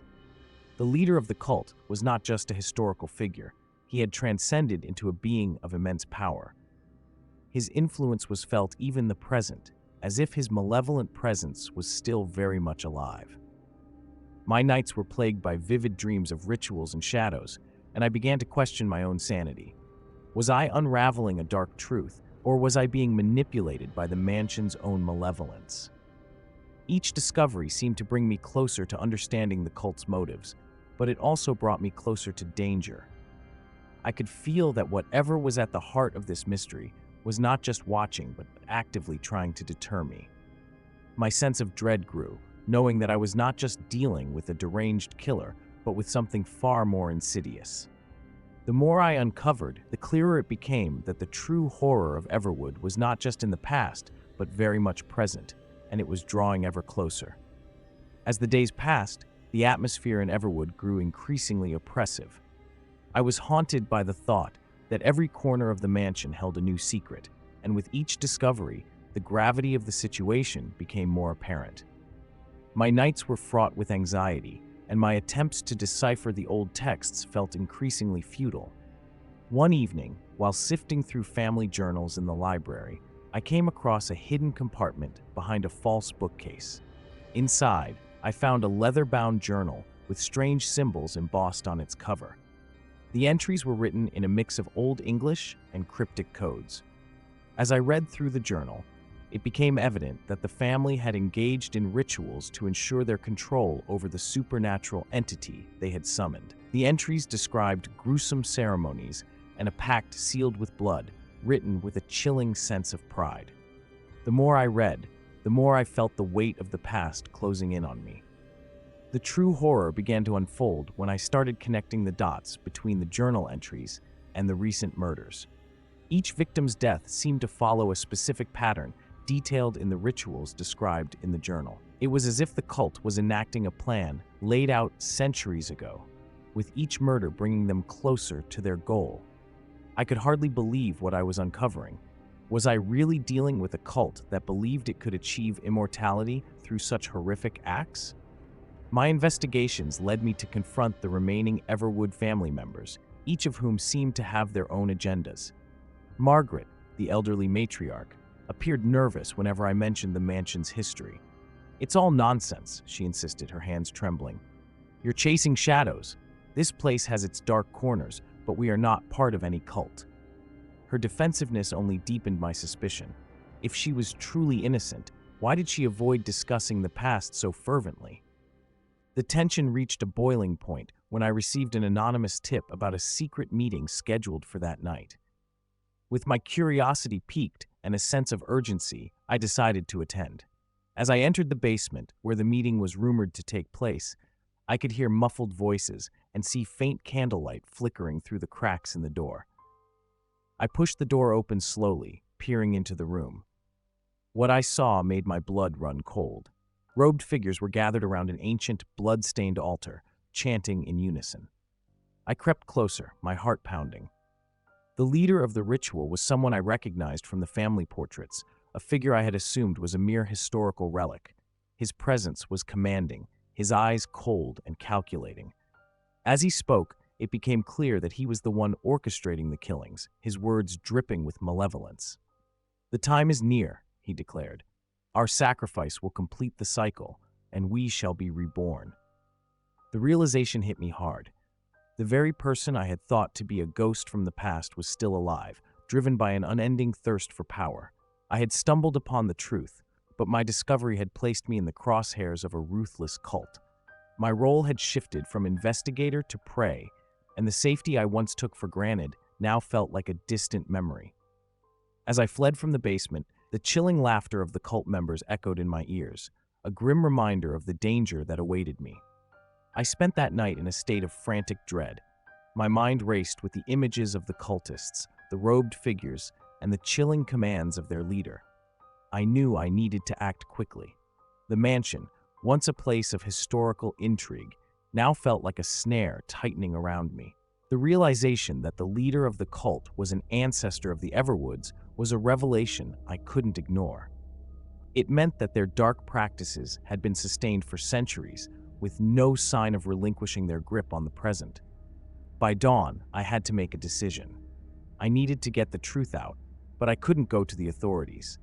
My experiences would seem too far-fetched, and the cult's influence over the Everwoods made the family an unreliable source. I decided to confront the cult leader directly, hoping that exposing him would break their hold on the mansion. I returned to the basement with my phone's camera discreetly recording. The sound of my footsteps on the cold, uneven stairs was the only noise I made as I approached the door to the ritual chamber. I managed to slip inside unnoticed, and what I saw confirmed my worst fears. The cult was preparing for their most significant ritual yet, and their leader, Edgar Everwood, was at the center. He was dressed in elaborate robes that matched the symbols I'd seen in the journal. Edgar's voice was eerily calm as he spoke to his followers. "Tonight, we complete the cycle. With this final act, we will ensure our immortality." His words sent a shiver down my spine. The cult's twisted beliefs had reached their peak, and it was clear they were prepared to commit more atrocities to achieve their goal.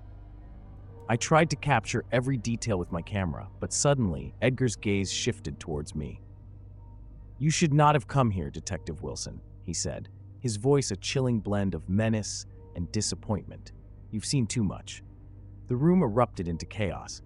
Cultists scrambled to react, and Edgar's eyes locked onto mine with a cold, predatory glare. I sprinted towards the exit, my heart pounding with every step. The walls seemed to close in as I fled, and the cacophony of chanting behind me grew louder. Reaching the mansion's library, I took a moment to catch my breath and review the footage. As I scrolled through the recordings, a sense of dread washed over me. The final frames showed Edgar's face morphing into something unearthly, his eyes glowing with an unnatural light, a hint of something ancient and malevolent beneath the surface. It was then I realized the true horror. Edgar wasn't merely a man, but a supernatural being, bound by the pact his ancestors had made centuries ago. In a desperate bid to escape, I exposed the footage to the media, hoping that publicizing the evidence would bring the cult to justice. But the following days revealed something even more disturbing. The media outlets that covered the story began receiving threats, and strange incidents started occurring around town. Vandalism, unexplained disappearances, and even attempts on my own life. The cult's influence was far-reaching, and despite my efforts, it seemed their dark grip was only tightening. The mansion remained a place of terror, its shadows concealing the darkest secrets of the Everwood legacy. My role as the investigator had shifted to that of a hunted individual, and the fear of the cult's retribution kept me on edge. I had uncovered the truth, but it came with a heavy cost. The line between reality and the supernatural had blurred, and as I looked over my shoulder, the fear that Edgar and his followers were still out there, lurking in the shadows, became a constant presence. My name is Robert Davis. I've been a forest ranger for over a decade, and I've seen just about everything nature can throw at you. But when I was called to investigate the Black Forest, something felt different from the start. It wasn't just the isolation or the dense trees that gave off an uneasy feeling. It was the way the forest seemed to press in on you, as if it were alive and watching. The call came after a series of disappearances in the area. People had vanished without a trace, leaving behind only a trail of unanswered questions. Locals spoke in hushed tones about the Black Forest, about creatures seen in the shadows, and legends of an old pagan cult. They chalked it up to folklore, but I couldn't ignore the facts. The reports were too consistent, too unsettling to dismiss. Arriving at the forest's edge, I noticed immediately how different it felt. The air was cooler, thicker, and the sunlight barely penetrated through the dense canopy. My boots crunched on the dry leaves, and each step seemed to echo unnaturally. I was here to find answers, but the forest felt like it was shifting around me, as if the trees themselves were whispering secrets. I started my investigation by speaking with some of the locals. Their stories were disjointed, but revealed a common thread. People had reported seeing shadowy figures, hearing unsettling noises, and feeling an intense sense of being followed. One man, Tom, described seeing a tall, thin figure with glowing eyes in the distance. It was like something out of a nightmare, he said, his voice trembling. It watched me from the trees, then disappeared when I tried to get closer. As I ventured deeper into the forest, the path became less defined. The trees grew denser, and the underbrush thickened. Every now and then, I found strange symbols carved into the bark, like crude drawings that I couldn't immediately decipher. They seemed ancient, as if they'd been there for decades, if not centuries. I brushed off my unease and focused on following the trail of clues. The deeper I went, the more disconcerting the forest became. My flashlight flickered intermittently, casting eerie shadows that danced around me. I tried to stay rational, telling myself it was just the environment playing tricks. But each snap of a twig or rustle of leaves heightened my sense of being watched. I was alone, yet I couldn't shake the feeling that something was waiting for me in the dark recesses of the forest. By the time night fell, I set up a temporary camp and reviewed my notes. The forest was silent, save for the occasional gust of wind rustling the leaves. I tried to convince myself that the local legends were just that, legends. But as I sat there, my mind kept returning to the strange symbols and the unsettling tales from the townsfolk. There was something about the Black Forest that felt profoundly wrong, and I had a creeping sense that the deeper I went, the closer I would get to understanding the darkness that lurked within. The next morning, I woke up to the usual forest sounds, birds chirping, the rustling of leaves. Yet there was something off about the usual morning chorus. It felt almost too quiet, like the forest was holding its breath. I pushed the thought aside and focused on my investigation. As I trekked deeper into the woods, I came across an old cabin, partially hidden by overgrown brush. Its windows were shattered, and the wooden walls were covered in grime. Curiosity got the better of me, so I decided to take a look inside. The interior was dusty and neglected. An overturned chair, a broken table, and some old, yellowing newspapers scattered around. One newspaper headline caught my eye: "Mysterious Disappearances in Black Forest." I took out my flashlight and scanned the room. The beam of light caught something strange on the wall, more symbols, similar to those I had seen on the trees.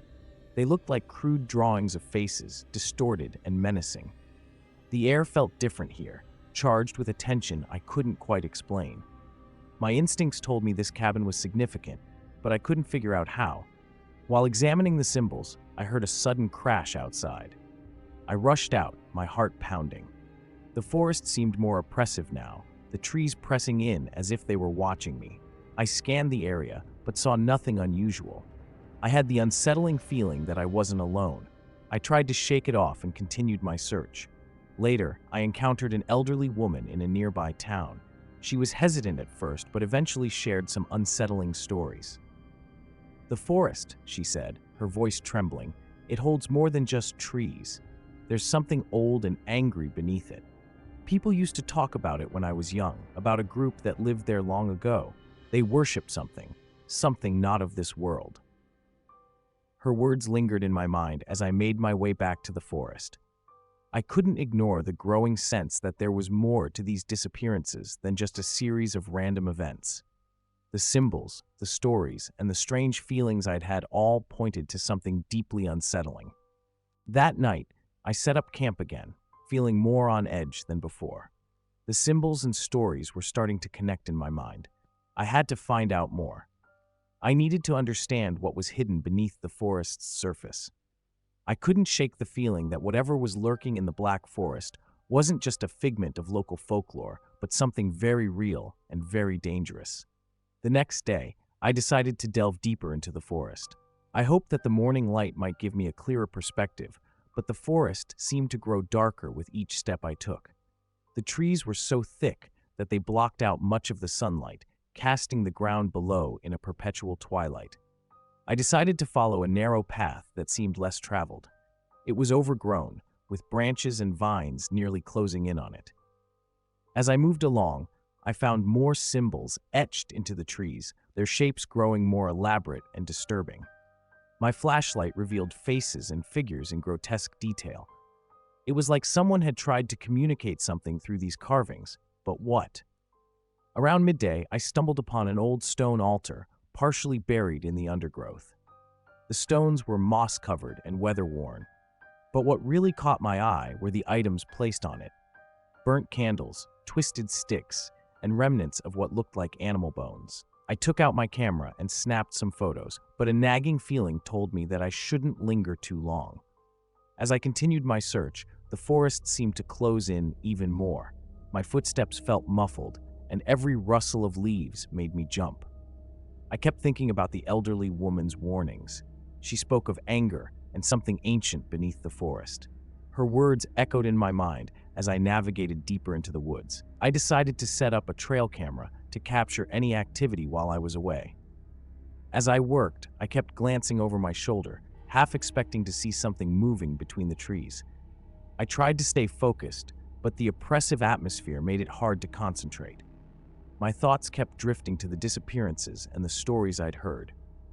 It was clear that something was not right here. As night began to fall, I made my way back to my campsite.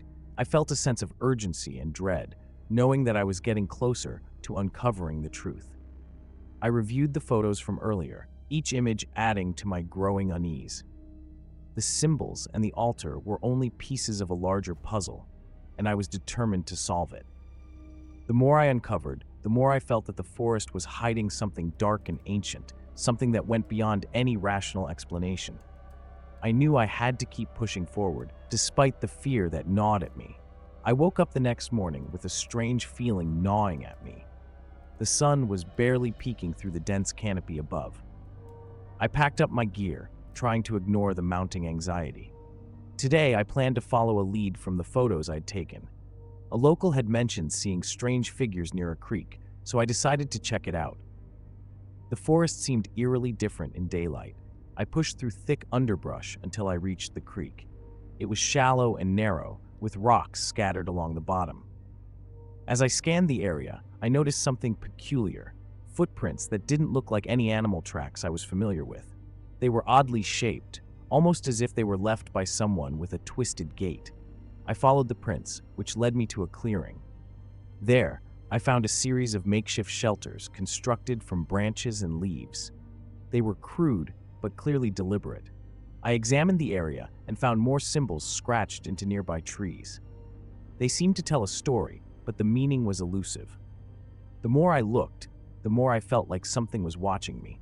I couldn't shake the sensation, no matter how often I glanced around. As I investigated further, I came across a small, leather-bound journal wedged between two rocks. It was weathered and worn, but the pages were still legible. Flipping through it, I found disturbing entries about rituals and sacrifices, references to an ancient entity buried deep beneath the forest. The writer was obsessed with summoning this being, believing it could bring power and control.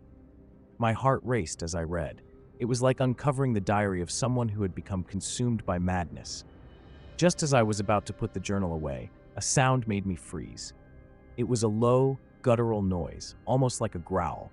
I spun around, but the forest was still. The feeling of being watched grew stronger. I hurried back to my campsite, feeling like the shadows were closing in on me. I couldn't shake the dread that something was following me. Back at camp, I reviewed the journal's entries again, trying to make sense of what I had read. The more I thought about it, the more I realized that the creature people talked about wasn't a physical being. It was something deeper, an embodiment of collective fears and guilt. The more I learned, the more I understood that the real horror might be the dark side of human nature itself, manifesting through the fears and regrets of the community. I needed to confront whatever was lurking in the shadows before it consumed me too. By the time night fell, I felt like the forest had grown more oppressive. The shadows between the trees seemed to shift and stretch, twisting into shapes that played tricks on my mind. I sat by the campfire, trying to piece together what I had learned. The journal was strewn across my lap, its pages heavy with dark secrets. I couldn't shake the feeling that something or someone was closing in on me. I decided to take another look at the clearing where I found the shelters. Maybe there was something I missed. I grabbed my flashlight and set off, every step feeling like a test of my sanity. The deeper I went, the more the forest seemed to distort around me. Trees grew closer together, their branches reaching out like skeletal fingers. My flashlight flickered, casting long, erratic shadows that danced along the undergrowth. When I reached the clearing, I saw a figure standing in the distance. At first, I thought it was a trick of the light, but then it moved. My heart pounded as I called out, "Hello? Is someone there?" The figure didn't respond, but slowly approached, its form obscured by darkness. I raised my flashlight, but the beam cut through nothing but empty air. The figure vanished, as if it had never been there. I could feel the weight of the forest pressing down on me, almost as if it were alive and breathing. I hurried back to my campsite, my footsteps quick and uneven. I fumbled with the journal, desperate to understand. That's when it hit me. The entity wasn't just a figment of fear. It was a reflection of the community's collective guilt and anxieties. The journal's references to rituals and sacrifices were about confronting personal demons, not summoning a creature.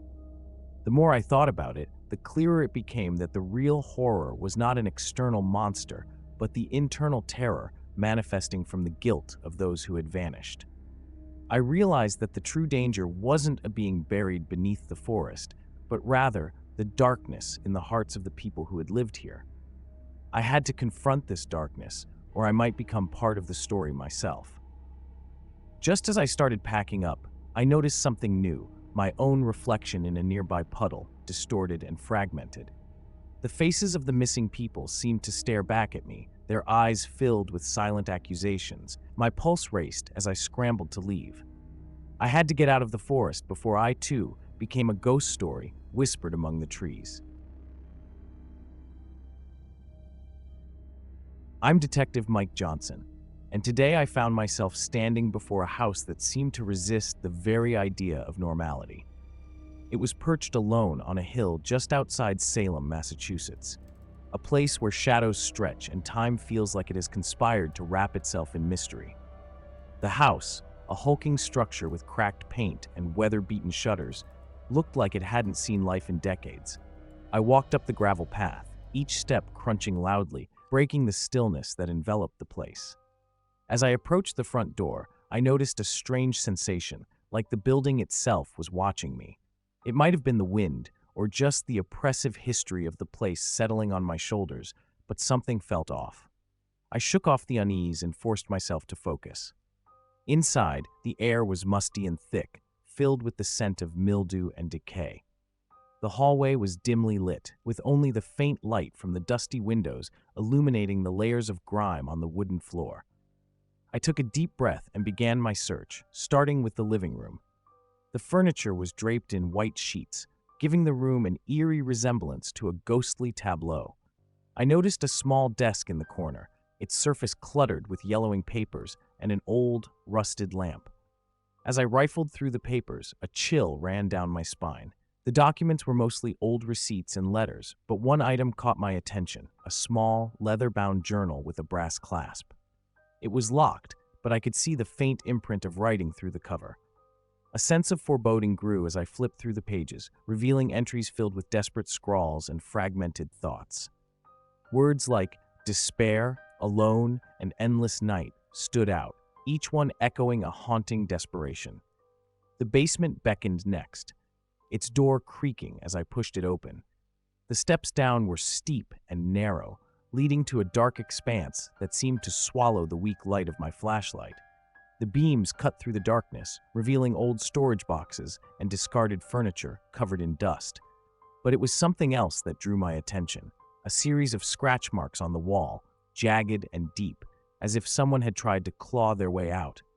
As I examined these marks, an uneasy feeling gripped me. The air grew colder, and I couldn't shake the feeling that I was not alone. Every sound seemed amplified. The scuttle of a mouse, the creak of the house settling, each one playing tricks on my mind.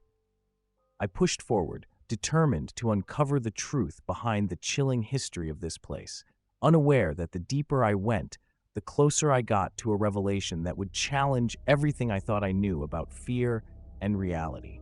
I descended into the basement, each step feeling more like a descent into the unknown. My flashlight cut through the darkness, revealing old crates and dusty furniture that had been left behind. The air down here was noticeably colder, the kind of chill that clings to your bones and makes every breath seem visible. I tried to shake off the growing sense of unease and focused on the task at hand. The basement was cluttered, filled with remnants of past lives and forgotten memories. I began sifting through the boxes, each movement stirring up clouds of dust that made me cough. The items inside were mundane: old clothes, broken appliances, and a few forgotten toys. But then I noticed something odd: a wooden chest partially hidden behind a stack of crates. I moved the crates aside, my curiosity piqued. The chest was heavy, its surface covered in intricate carvings that seemed almost too detailed for something so old. I pried it open, the hinges groaning in protest. Inside, I found a collection of old books and a few more journals, their leather covers cracked and worn. The scent of old paper filled the air, a musty, almost sour smell. I flipped through the journals, the entries becoming more disjointed and frantic as I read on. The handwriting was uneven, the ink smudged and faded. One journal, however, seemed to be different. It was filled with detailed sketches of strange symbols and runes, accompanied by notes that described rituals and incantations. I couldn't make sense of most of it, but a recurring name caught my eye: Isabella. As I was absorbed in the journal, a sudden, sharp noise came from behind me. I spun around, but all I saw was the darkened expanse of the basement. My heart raced as I strained to hear any sound, but there was nothing. I was about to return to my search when a feeling of dread washed over me. I couldn't shake the impression that someone or something was watching me. I took a deep breath and continued my investigation, trying to push aside the creeping fear. The more I uncovered, the more I felt like I was digging into something that should remain buried.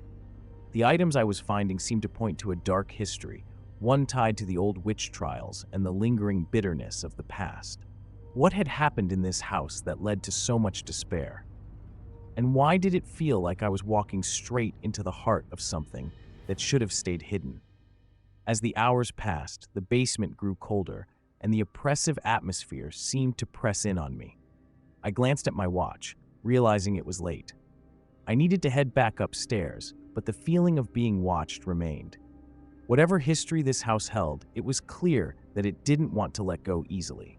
I spent the next few hours trying to piece together what I had found in the basement.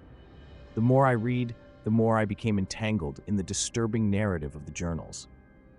The symbols and rituals described seemed more than mere fantasy. They hinted at something deeply unsettling. My mind raced with questions.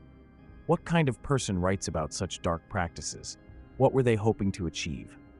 Around midnight, I decided to take a break and step outside for some fresh air. The cold night air was a welcome relief from the stifling atmosphere of the house. I lit a cigarette and leaned against my car, letting the smoke curl into the darkness. The quiet of the night was almost unnerving in its own right.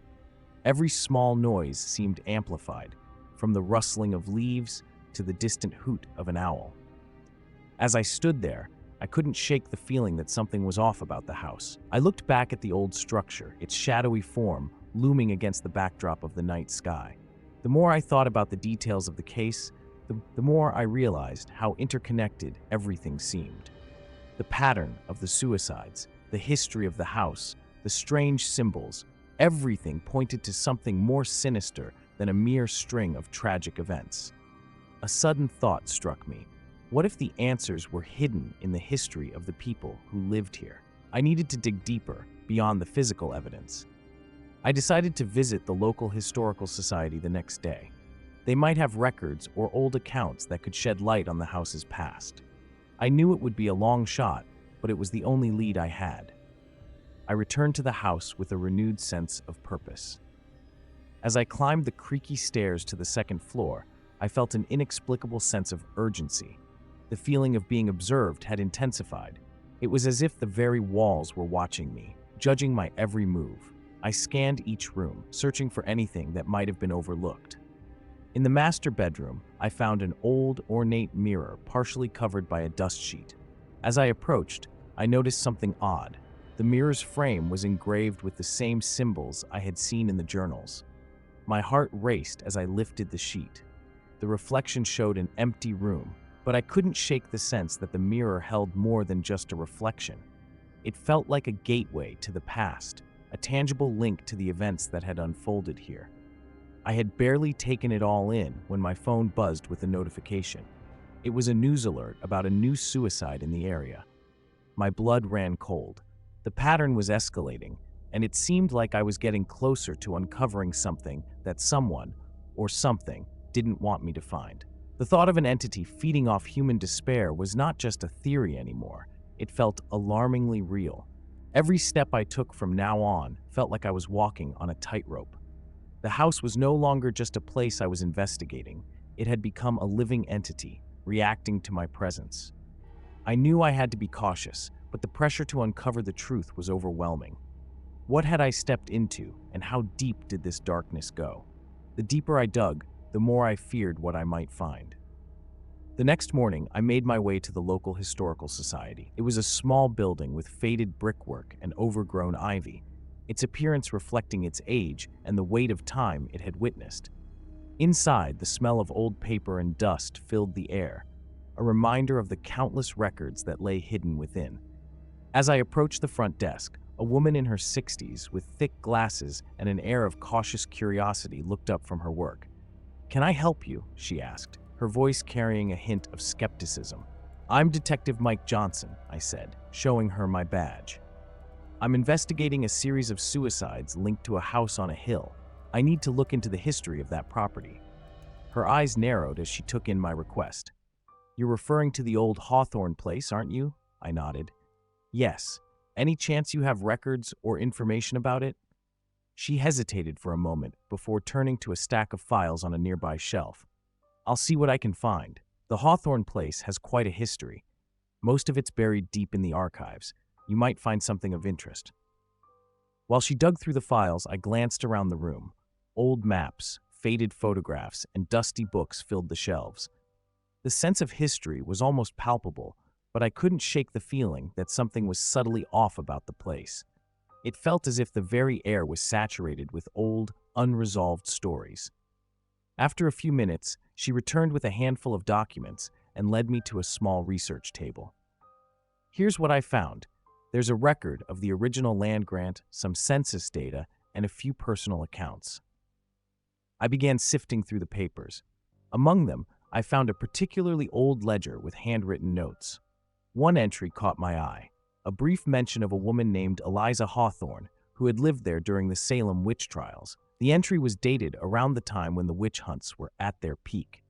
The details were sparse, but it mentioned accusations of witchcraft and a subsequent trial. As I studied the ledger, I became increasingly intrigued. There was a notation about a vengeful spirit connected to Eliza Hawthorne. The description was vague, but it suggested that her death had been surrounded by unusual circumstances. This seemed to align with the eerie experiences described by those who had lived in the house since. Just as I was about to dig deeper, the woman at the desk approached again. "I found something else," she said, her voice tinged with a hint of unease. "There's an old diary in the archives that belonged to Eliza Hawthorne. It's been sealed for years. You might want to take a look." My heart raced as I took the diary from her. The leather cover was cracked and worn, the edges brittle with age. I thanked her and left the Historical Society, clutching the diary tightly. My next destination was the house on the hill. The more I uncovered, the more it seemed like the answers were hidden within those walls. The day was overcast as I returned to the house, the sky casting a gray pallor over everything. The atmosphere felt heavier than before, almost as if the house itself was waiting for me. As I approached the front door, I glanced back at the landscape. The hill looked more foreboding than ever, a silent sentinel over the dark secrets it held. I took a deep breath and stepped inside, ready to face whatever awaited me in the darkened rooms. Each creak of the floorboards seemed louder, each shadow more menacing. With the diary in hand, I felt a growing sense of urgency. I needed to uncover the truth before it was too late, but a part of me feared what that truth might reveal. The diary was heavy in my hands as I walked back into the house. Each step seemed to echo with an ominous rhythm, as if the house itself was holding its breath. I made my way to the study, a room filled with dusty books and scattered papers. It felt like a place where secrets had been left to fester and decay over the years. I took a seat at the old desk and opened the diary carefully. The pages were yellowed and fragile, but the ink was still legible. Eliza Hawthorne's handwriting was neat but spidery, betraying a sense of anxiety. As I read, I could almost hear her voice, filled with a haunting desperation. August 14th, 1692, the entry began. The fear of the witch trials has consumed us all. The accusations are growing. The people are restless. They want blood. I've seen the way they look at me.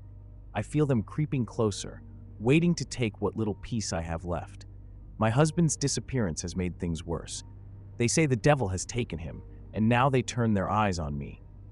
I flipped through the pages, each entry more disturbing than the last. Eliza wrote about growing paranoia, her isolation, and a sense of impending doom. In one entry, she described a ritual she had witnessed in the woods, something dark and ancient. Her words were a tangle of fear and anger, as if she were trying to document her last moments of sanity. One passage stood out. "I have created something to protect myself, a spell. It is said that vengeance from beyond can curse those who wronged us. If they come for me, may this spell take from them their hope and their will. Let them suffer as I have suffered." As I finished reading, I could feel the weight of her words pressing on me. Eliza's suffering was palpable, and it seemed her anger had not been contained by death. The more I pondered the entries, the more convinced I became that the entity behind the suicides was not merely a product of folklore, but a manifestation of Eliza's vengeful spirit. My thoughts were interrupted by a sudden noise downstairs. It was a low, rhythmic thudding, as if someone or something was moving through the house. I grabbed my flashlight and headed down, the beam cutting through the darkness. The thudding grew louder, more insistent. My heart raced as I moved toward the source, a growing sense of dread tightening around me. I reached the basement door and paused. The thudding was now accompanied by a low, guttural sound. I opened the door cautiously and descended the stairs. The basement was cold, and the air was thick with the musty smell of decay. The light from my flashlight danced over old storage crates and cobwebs. In the corner of the room, I saw it, a figure hunched over an old broken mirror. The figure looked up as I entered. It was not a person, but a shadowy form, barely distinguishable from the darkness. The figure seemed to shimmer and shift, as if it were struggling to maintain its shape. My breath caught in my throat. The entity moved toward me, and I could feel a pressure in my chest, as though it was feeding off my fear. I stumbled backward, dropping the flashlight. It flickered and went out, leaving me in complete darkness. I fumbled for my phone and turned on the flashlight app. When the light cut through the dark again, the figure was gone. The mirror stood alone, its surface cracked and smudged. I approached it and saw something etched into the glass. A message written in what looked like blood, though it was too faded to be sure. The message read, "Vengeance is mine, and it will not be silenced." The words chilled me to the bone. It was clear that Eliza's curse had not only persisted, but had evolved into something far more sinister. I left the house in a hurry, my mind racing.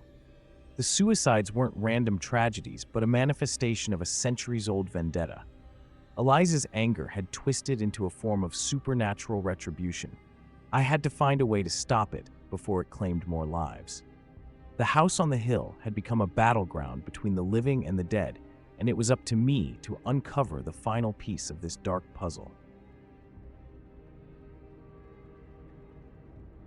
I promised myself I wouldn't tell anyone about what happened at Point Bluff, that I'd keep it buried until the day I die. But the memories have been clawing at me, and I feel like I'm losing my grip. My name is Ryan Matthews, and I'm a Coast Guard officer. I was assigned to investigate the disappearance of my old maintenance team at the Point Bluff Lighthouse, a place that's now etched into my nightmares. Arriving at the lighthouse, I couldn't shake the feeling that something was off. The structure, isolated and towering over the rocky coastline of Maine, had a look of neglect that went beyond the usual wear and tear. I could see the sea spray staining the walls, the metal railings rusted and pitted. As I walked up the steps, each creak underfoot seemed to echo louder than the last. The wind howled outside, but inside there was an unsettling stillness. It wasn't just the abandonment. It felt like the lighthouse itself was holding its breath. Inside, the place was a mess of scattered tools and overturned furniture. I found personal items, an old photograph, a half-finished letter, suggesting that the crew left in a hurry. I couldn't make sense of it. Why would they leave so suddenly? I tried to shake off the unease as I checked each room, but something about the narrow hallways and darkened corners made my skin crawl. I glanced at the old, rusty lanterns hanging on the walls, their dim light casting long shadows that danced unsettlingly. A chill ran down my spine as I discovered the lighthouse's basement. The space was cramped and smelled of damp earth. Old maritime records and dusty relics lay scattered, but something else caught my eye: strange markings carved into the wooden beams. The symbols were crude but unmistakable. I had seen similar symbols in historical documents about the area's past, related to the old sailors' lore. I tried to focus, but my thoughts were interrupted by a soft scraping sound from somewhere in the dark. I froze, my heart racing, as the noise grew louder and more rhythmic, like the sound of something moving just out of sight. I found myself unable to shake the sense of being watched. Every step I took seemed to provoke an unseen presence. It was as if the lighthouse was more than just a building. It was a trap. My flashlight flickered as I explored deeper, revealing old maps and charts with markings indicating shipwrecks. The more I uncovered, the clearer it became that this place held more than just a few abandoned relics. I started to piece together a story of sailors who had met grim fates and were now tied to this place in a way I couldn't yet understand. That's when the thought hit me: what if the stories were true? What if the disappearance of my team was not just an accident, but something far more sinister? The shadows seemed to close in around me, and I couldn't escape the feeling that I was stepping into something far darker than I ever imagined. I had to find answers, not just for the sake of my team, but to uncover the truth buried in the history of Point Bluff. But as I continued my search, I couldn't ignore the gnawing fear that whatever awaited me might be more than I could handle. The further I delved into the lighthouse, the more it seemed to press in on me. The narrow hallways felt like they were closing up, and the dim light of my flashlight barely cut through the shadows.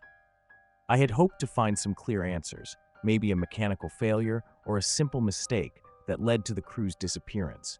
Instead, the place seemed to be hiding its secrets behind layers of decay and darkness. I ventured into the lighthouse's living quarters, where the crew had likely spent their off hours. The rooms were as if frozen in time, with old magazines and half-eaten meals scattered around. A photograph of the team, taken during better days, was pinned to a corkboard. Their faces looked happy, oblivious to the fate that awaited them. The emptiness of these rooms was unnerving. I found myself peering into corners, as if expecting something to move or change. In one of the rooms, I stumbled across an old journal. Its pages were yellowed and brittle, filled with hurried scrawls. The entries detailed mundane tasks and weather reports, but towards the end, the writing grew erratic. Words about strange noises and unsettling feelings filled the last few pages. The author's handwriting deteriorated into a scrawl, as if they had been racing to write before something overtook them. The last entry, barely legible, was simply a date and the words, "They're coming." The chill in the air grew more pronounced as I descended further into the bowels of the lighthouse. I passed through a series of tunnels leading to a hidden cellar. The walls here were different, marked with symbols that seemed almost deliberate. They looked like ancient carvings, not something hastily scratched. The air was damp, and the temperature seemed to drop with each step. My breath fogged up in front of me, and I could hear the sound of something, or someone, scraping against the stone walls. I tried to make sense of the symbols, They resembled something I had read about in old maritime records, references to lost sailors and cursed places. Could it be that these markings were part of a larger, sinister history that I was only beginning to uncover? A low groan reverberated through the cellar, and I jumped. My flashlight flickered again, casting eerie, shifting shadows on the walls. I was beginning to feel that the lighthouse was not just old and decaying, but alive with a malevolent force. As I explored deeper, I found a locked door behind a loose panel in the cellar. It was rusted, but the lock gave way with a hard shove. Inside, the room was filled with old, weathered logbooks and maritime relics. At first glance, it seemed like another storage space, but the logbooks were different. They contained accounts of shipwrecks and sailors lost to the sea, records of tragedies that seemed to overlap with the lighthouse's history. A sense of dread settled over me as I realized these records might be connected to the recent disappearances. The deeper I dug, the clearer it became that the lighthouse had a history soaked in sorrow and despair. I knew I was on the edge of something significant, but the thought of what I might find next was almost too much to bear. Whatever secrets the Point Bluff Lighthouse held, they were not going to be easily uncovered, and I had the sinking feeling that the lighthouse itself was intent on keeping its dark past buried. By the time I climbed up to the top of the lighthouse, the feeling of unease had grown almost unbearable. The cramped staircases creaked under my weight, each step echoing in the narrow, winding shaft. I reached the lantern room and found the massive glass lens still, its once brilliant surface now dusty and cracked. The view from the top was breathtaking, but the sense of isolation was overwhelming. The ocean stretched out in every direction, and the jagged rocks below seemed to loom larger the higher I looked. The wind howled around the structure, making the glass panes rattle. I couldn't shake the feeling that I was being watched, though I saw no one. As I inspected the old equipment, I found an old logbook stuffed behind a panel. This book was different from the others. Its pages were stained and frayed, its leather cover worn thin. I opened it carefully, trying to ignore the chill that seemed to seep into my bones. The entries here were filled with accounts of shipwrecks and strange occurrences, accounts that grew increasingly frantic and disjointed. One entry caught my eye. The voices are growing louder. I can't sleep. They're calling from the deep. We're not alone here. The writing was hurried, and the ink had bled through the page. I felt a shiver as I read it. The idea that the previous keepers of this lighthouse had heard voices from the sea was unsettling. What kind of voices could drive a person to such desperation? I looked around the room, searching for anything that might explain the disturbances described in the logbook. That's when I noticed a peculiar pattern on the floor, a series of dark stains leading to a small trapdoor. My heart raced as I pried it open, revealing a hidden compartment. Inside was a bundle of old letters tied with a fraying ribbon. I untied them with trembling fingers and began to read. The letters told a story of a seafaring crew cursed by a long-dead sailor. According to the letters, the crew had been betrayed and left to die, and their spirits were restless. They spoke of a curse laid upon the lighthouse, intended to trap the souls of those who had wronged them. I was struck by the realization that these weren't just random notes. They were desperate pleas for help from the past. As I read, I felt a cold draft sweep through the room, carrying with it an oppressive weight. My flashlight flickered, casting strange shadows on the walls. My eyes darted around, trying to pinpoint the source of the cold, but the room was empty. The weight of the letter's implications pressed down on me. If these stories were true, then the lighthouse itself might be complicit in keeping these souls trapped. Every creak of the structure seemed to echo with the weight of that revelation. The feeling of being watched intensified as I closed the trapdoor and climbed back down.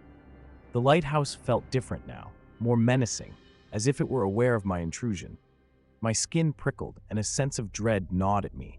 I was no longer just investigating a missing crew. I was uncovering a dark history intertwined with the lighthouse itself. The deeper I went, the more I realized that whatever secrets lay buried here, they were not meant to be unearthed. And now, I feared, it was too late to turn back. I'd barely made it down the narrow staircase when I heard a distinct thump from the lower floors. The sound was sharp, almost deliberate. I paused, my heart hammering in my chest. The lighthouse, once a mere structure of brick and mortar, now felt like an entity with its own will.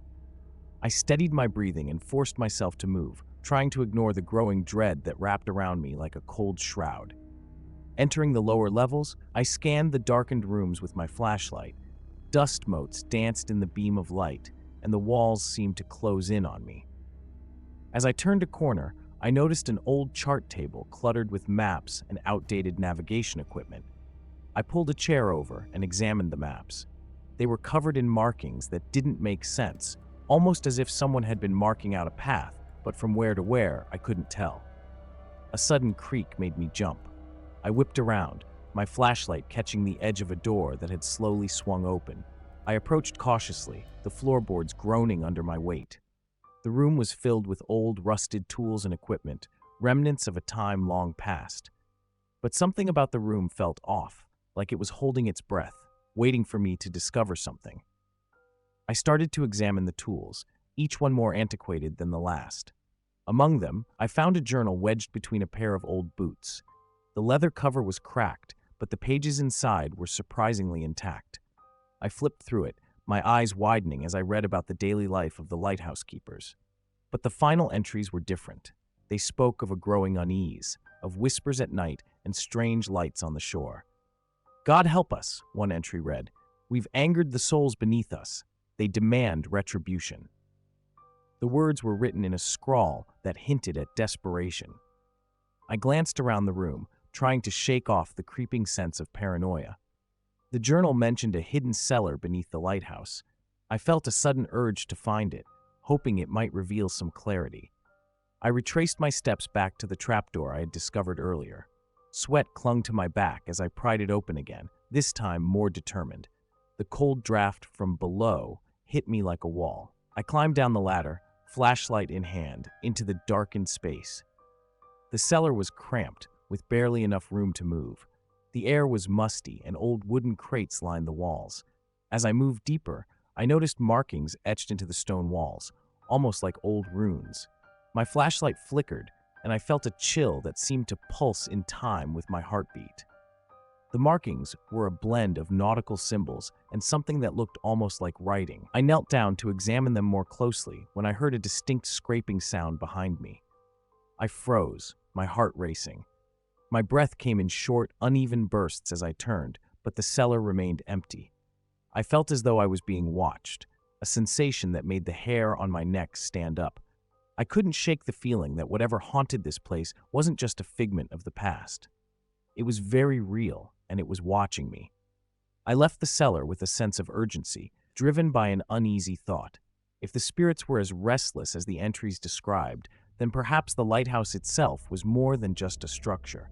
It might be a prison for lost souls, trapped between worlds, waiting for someone to release them from their torment, or seal them in forever.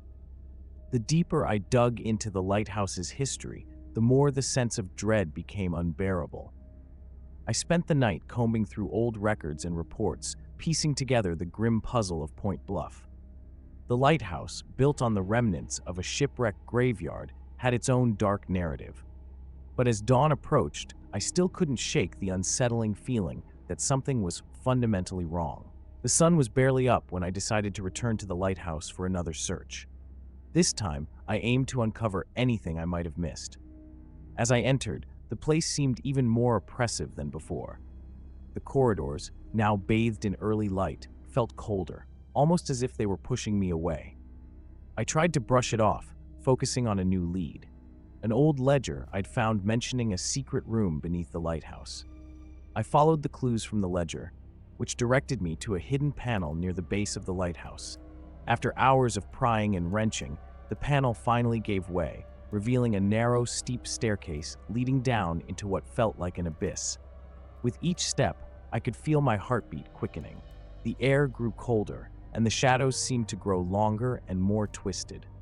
At the bottom, I found myself in a dimly lit chamber, the walls lined with old, water-stained books and rusted chains. The room was oppressive, its air thick and damp. As I shuffled through the old books, I discovered a small, wooden box tucked away in a corner.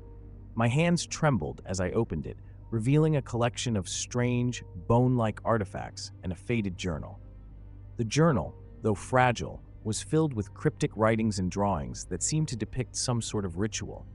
Reading through the journal, it became clear that the lighthouse's builders had intended to keep the spirits at bay, using dark rituals to bind the souls of lost sailors.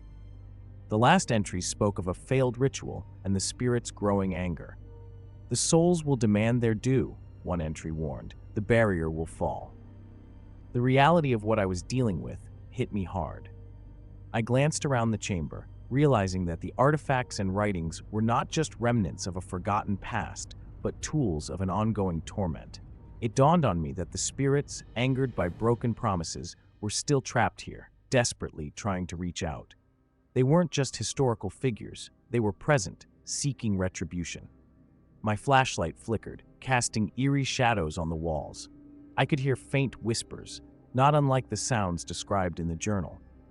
The chilling realization struck me that the spirits weren't merely a part of history. They were actively haunting this place, manipulating events to ensure their torment continued. I was being dragged into their suffering, and there was no easy way out. The final shock came when I found a photograph among the artifacts, a photo of my own team, taken just before their disappearance. The implication was horrifying. My team hadn't just vanished, they had become part of the lighthouse's macabre history. The thought that they might have been trapped here, their spirits subjected to the same torment, made my blood run cold. I left Point Bluff with a deep, gnawing fear that would never leave me. Whatever secrets the lighthouse held were still alive and active. The spirits weren't finished with their demands, and neither was the lighthouse finished with me. I had hoped to uncover the truth, but in doing so, I had unwittingly stepped into a legacy of horror that promised to last beyond my time. The lighthouse, with its dark past and restless souls, would remain a haunting reminder of the boundaries we should never cross. I promised myself I wouldn't tell anyone about what happened in that small town. But here I am, writing it down, maybe as a confession or a way to get some closure. My name is Kevin Sullivan, and I'm a detective. I was called to a quiet town in Pennsylvania to investigate a string of bizarre doll disappearances. Little did I know, this case would unravel into something far more sinister than I could have imagined. When I first arrived, the town seemed ordinary. Neat rows of houses, small shops, and a community that looked as though it hadn't changed in decades. The missing dolls were a mystery that puzzled everyone. They weren't just any dolls, they were vintage, often passed down through generations, each with a unique story. The residents described them as having been taken in the dead of night. There was no sign of forced entry or any disturbance. I spoke to Mrs. Hawkins, whose daughter's doll was among those stolen. "It's just so unsettling," she said, wringing her hands. "That doll was a family heirloom. It's as if someone came in and just took a piece of our past." Her eyes were wide with fear, and she seemed on edge, as if the whole town was on the brink of something terrible. As I walked through the town, I couldn't shake the feeling that something was off. The locals were unusually guarded. Conversations would stop abruptly when I entered a room. Faces turned away quickly. I felt like I was being watched, though every time I looked, I saw nothing out of the ordinary. I had the sense that the town was hiding something, but I couldn't quite put my finger on it. My investigation led me to a few antique shops and collectors who were unusually eager to talk. One collector, a man named Mr. Green, was especially helpful, though his enthusiasm about the missing dolls struck me as odd. "Oh, these things are worth a lot to the right buyer," he said, his voice slightly too animated. "Collectors like me can appreciate the true value of a well-preserved piece of history." His eyes gleamed with a strange fervor, and I couldn't help but wonder if his interest went beyond mere collecting. As days passed, I began to notice patterns emerging. The dolls didn't seem to be stolen randomly. There was a connection to homes with significant histories or recent renovations. The more I dug into the past of the missing dolls, the more I unearthed stories of tragic events. There were whispers about a dark chapter in the town's history, one that many were reluctant to discuss. It was clear that something terrible had happened here long ago, and somehow the missing dolls were tied to it. I started digging into the town's past, trying to piece together what linked these missing dolls. My search led me to an old, dusty archive room in the local library. I flipped through records and old newspapers, my fingers growing numb from the chill of the room. There was a feeling of being observed, but every time I turned around, nothing was there. One evening, I came across an article from the 1950s about a series of unexplained deaths involving children. The piece was brief but disturbing, mentioning how children from wealthy families had disappeared without a trace. The cases were never solved, and the town had moved on, though the article hinted at something darker beneath the surface. I decided to visit the old cemetery where the town's prominent families were buried, hoping to find some clue. As I walked among the crumbling headstones, I felt an unusual coldness, as if the air itself was alive with tension. The cemetery was quiet, but it felt oppressive, the weight of forgotten history pressing down on me. The headstones were worn, many missing inscriptions. I couldn't shake the feeling that someone or something was watching me from the shadows. The more I explored, the more I became convinced that these missing dolls weren't just valuable collectibles. They were connected to the town's dark history. I spoke with a local historian, Dr. Adams, who seemed hesitant but finally agreed to meet with me. "There's something you should know," she said, her voice trembling. "The dolls, there's a legend about them. They were said to be vessels for spirits of children who met untimely ends. It's an old tale, but..." Her voice trailed off, and she glanced nervously at the door. Her words made my skin crawl. I pressed her for more details, but she quickly changed the subject, insisting I should focus on other aspects of the investigation. As I left her office, her warning echoed in my mind. I felt like I was on the brink of uncovering something that the town desperately wanted to keep hidden. I began connecting the dots between the missing dolls and the tragic events described in the old records. Each doll seemed to represent a child from those forgotten cases, and it became clear that whoever was taking them had a twisted motive. The more I dug, the more I felt I was being drawn into a web of secrets that the town had carefully constructed. The chilling truth started to take shape. The missing dolls were not just toys. They were symbols of lost lives and buried grievances. The town's past was surfacing through these objects, demanding acknowledgement and justice. And as I pieced together the story, I realized that solving this case might be more dangerous than I had anticipated. The deeper I went, the more I felt like I was becoming part of the dark history I was trying to uncover. I was deep in the archives when I came across a box of old photographs and letters. They were yellowed with age and smelled faintly of mildew. I spread them out on a table, trying to decipher the faded ink. Each piece seemed to reveal a glimpse into the lives of the people who had lived here decades ago. I was particularly struck by a series of letters between two names that kept appearing: Emily and Thomas.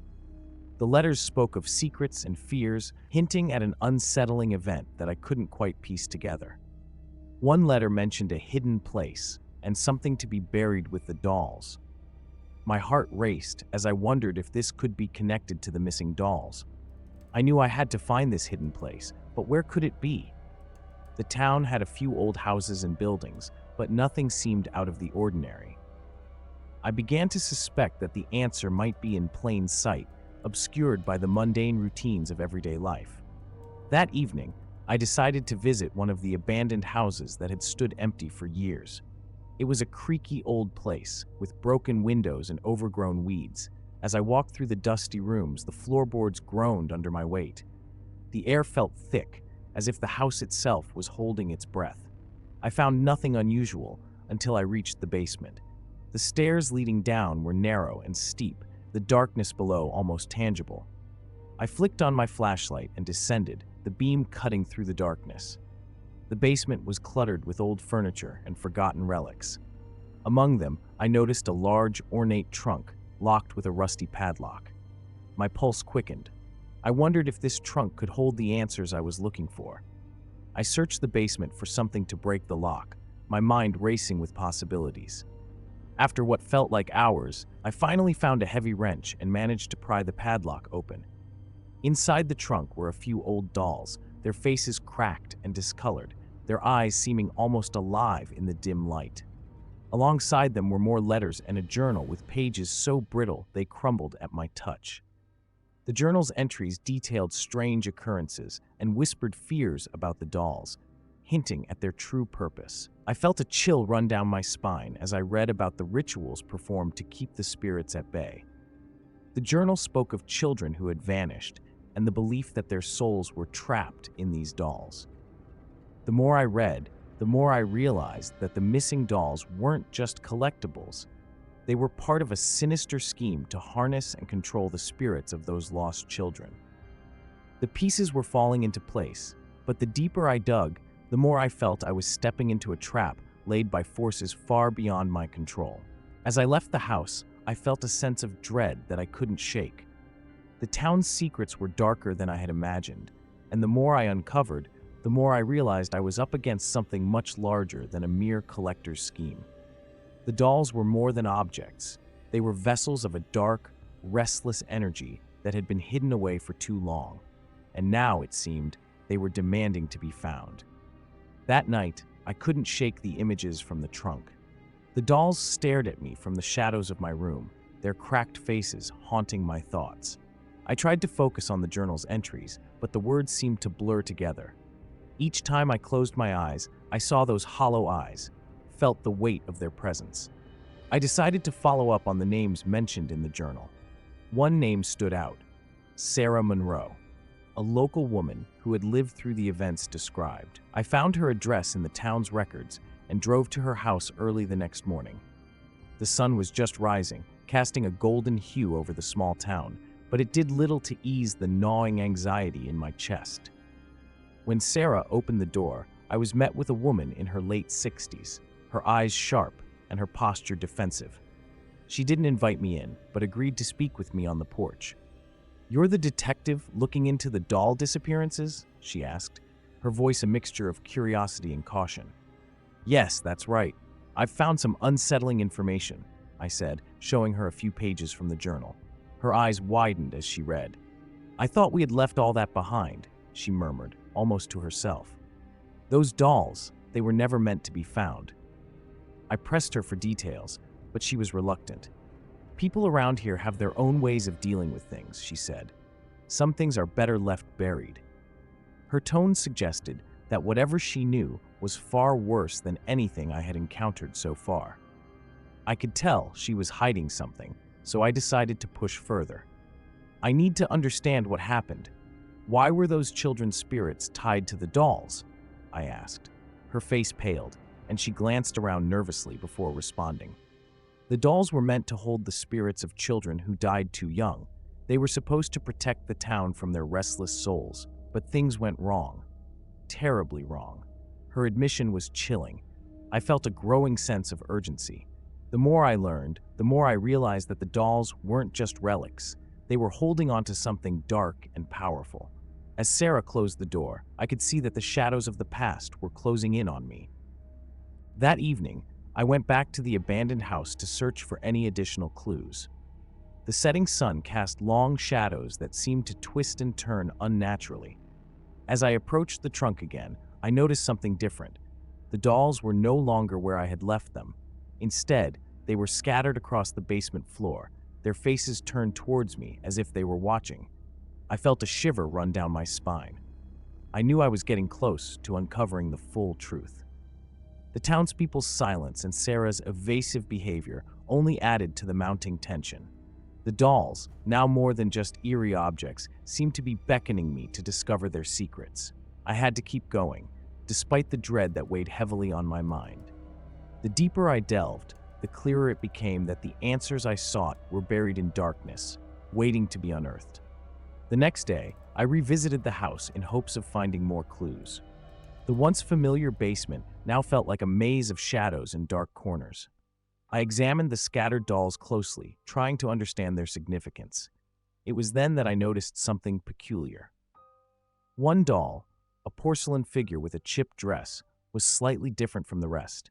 Its eyes seemed to follow me, a trick of the light or something more. I pulled the doll from the pile and saw a tiny faded name tag pinned to its dress. It read Ella.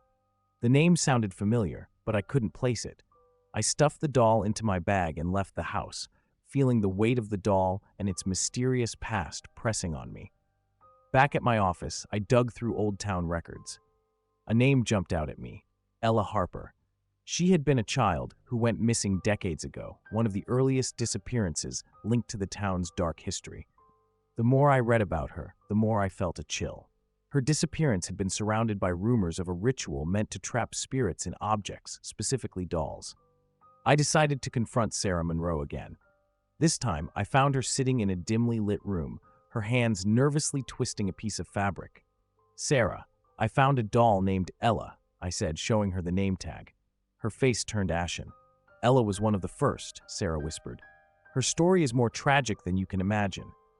Sarah hesitated, then began to recount a chilling tale. Ella was one of the children who had died under suspicious circumstances. According to Sarah, the town had been plagued by a series of tragedies, and the community turned to dark rituals in a desperate attempt to control the suffering. The dolls were supposed to hold the spirits in check, but something had gone wrong. The spirits, including Ella's, had become vengeful. The revelation left me reeling. The town's dark secret was far worse than I had imagined. These spirits weren't just restless, they were seeking justice for their tragic deaths.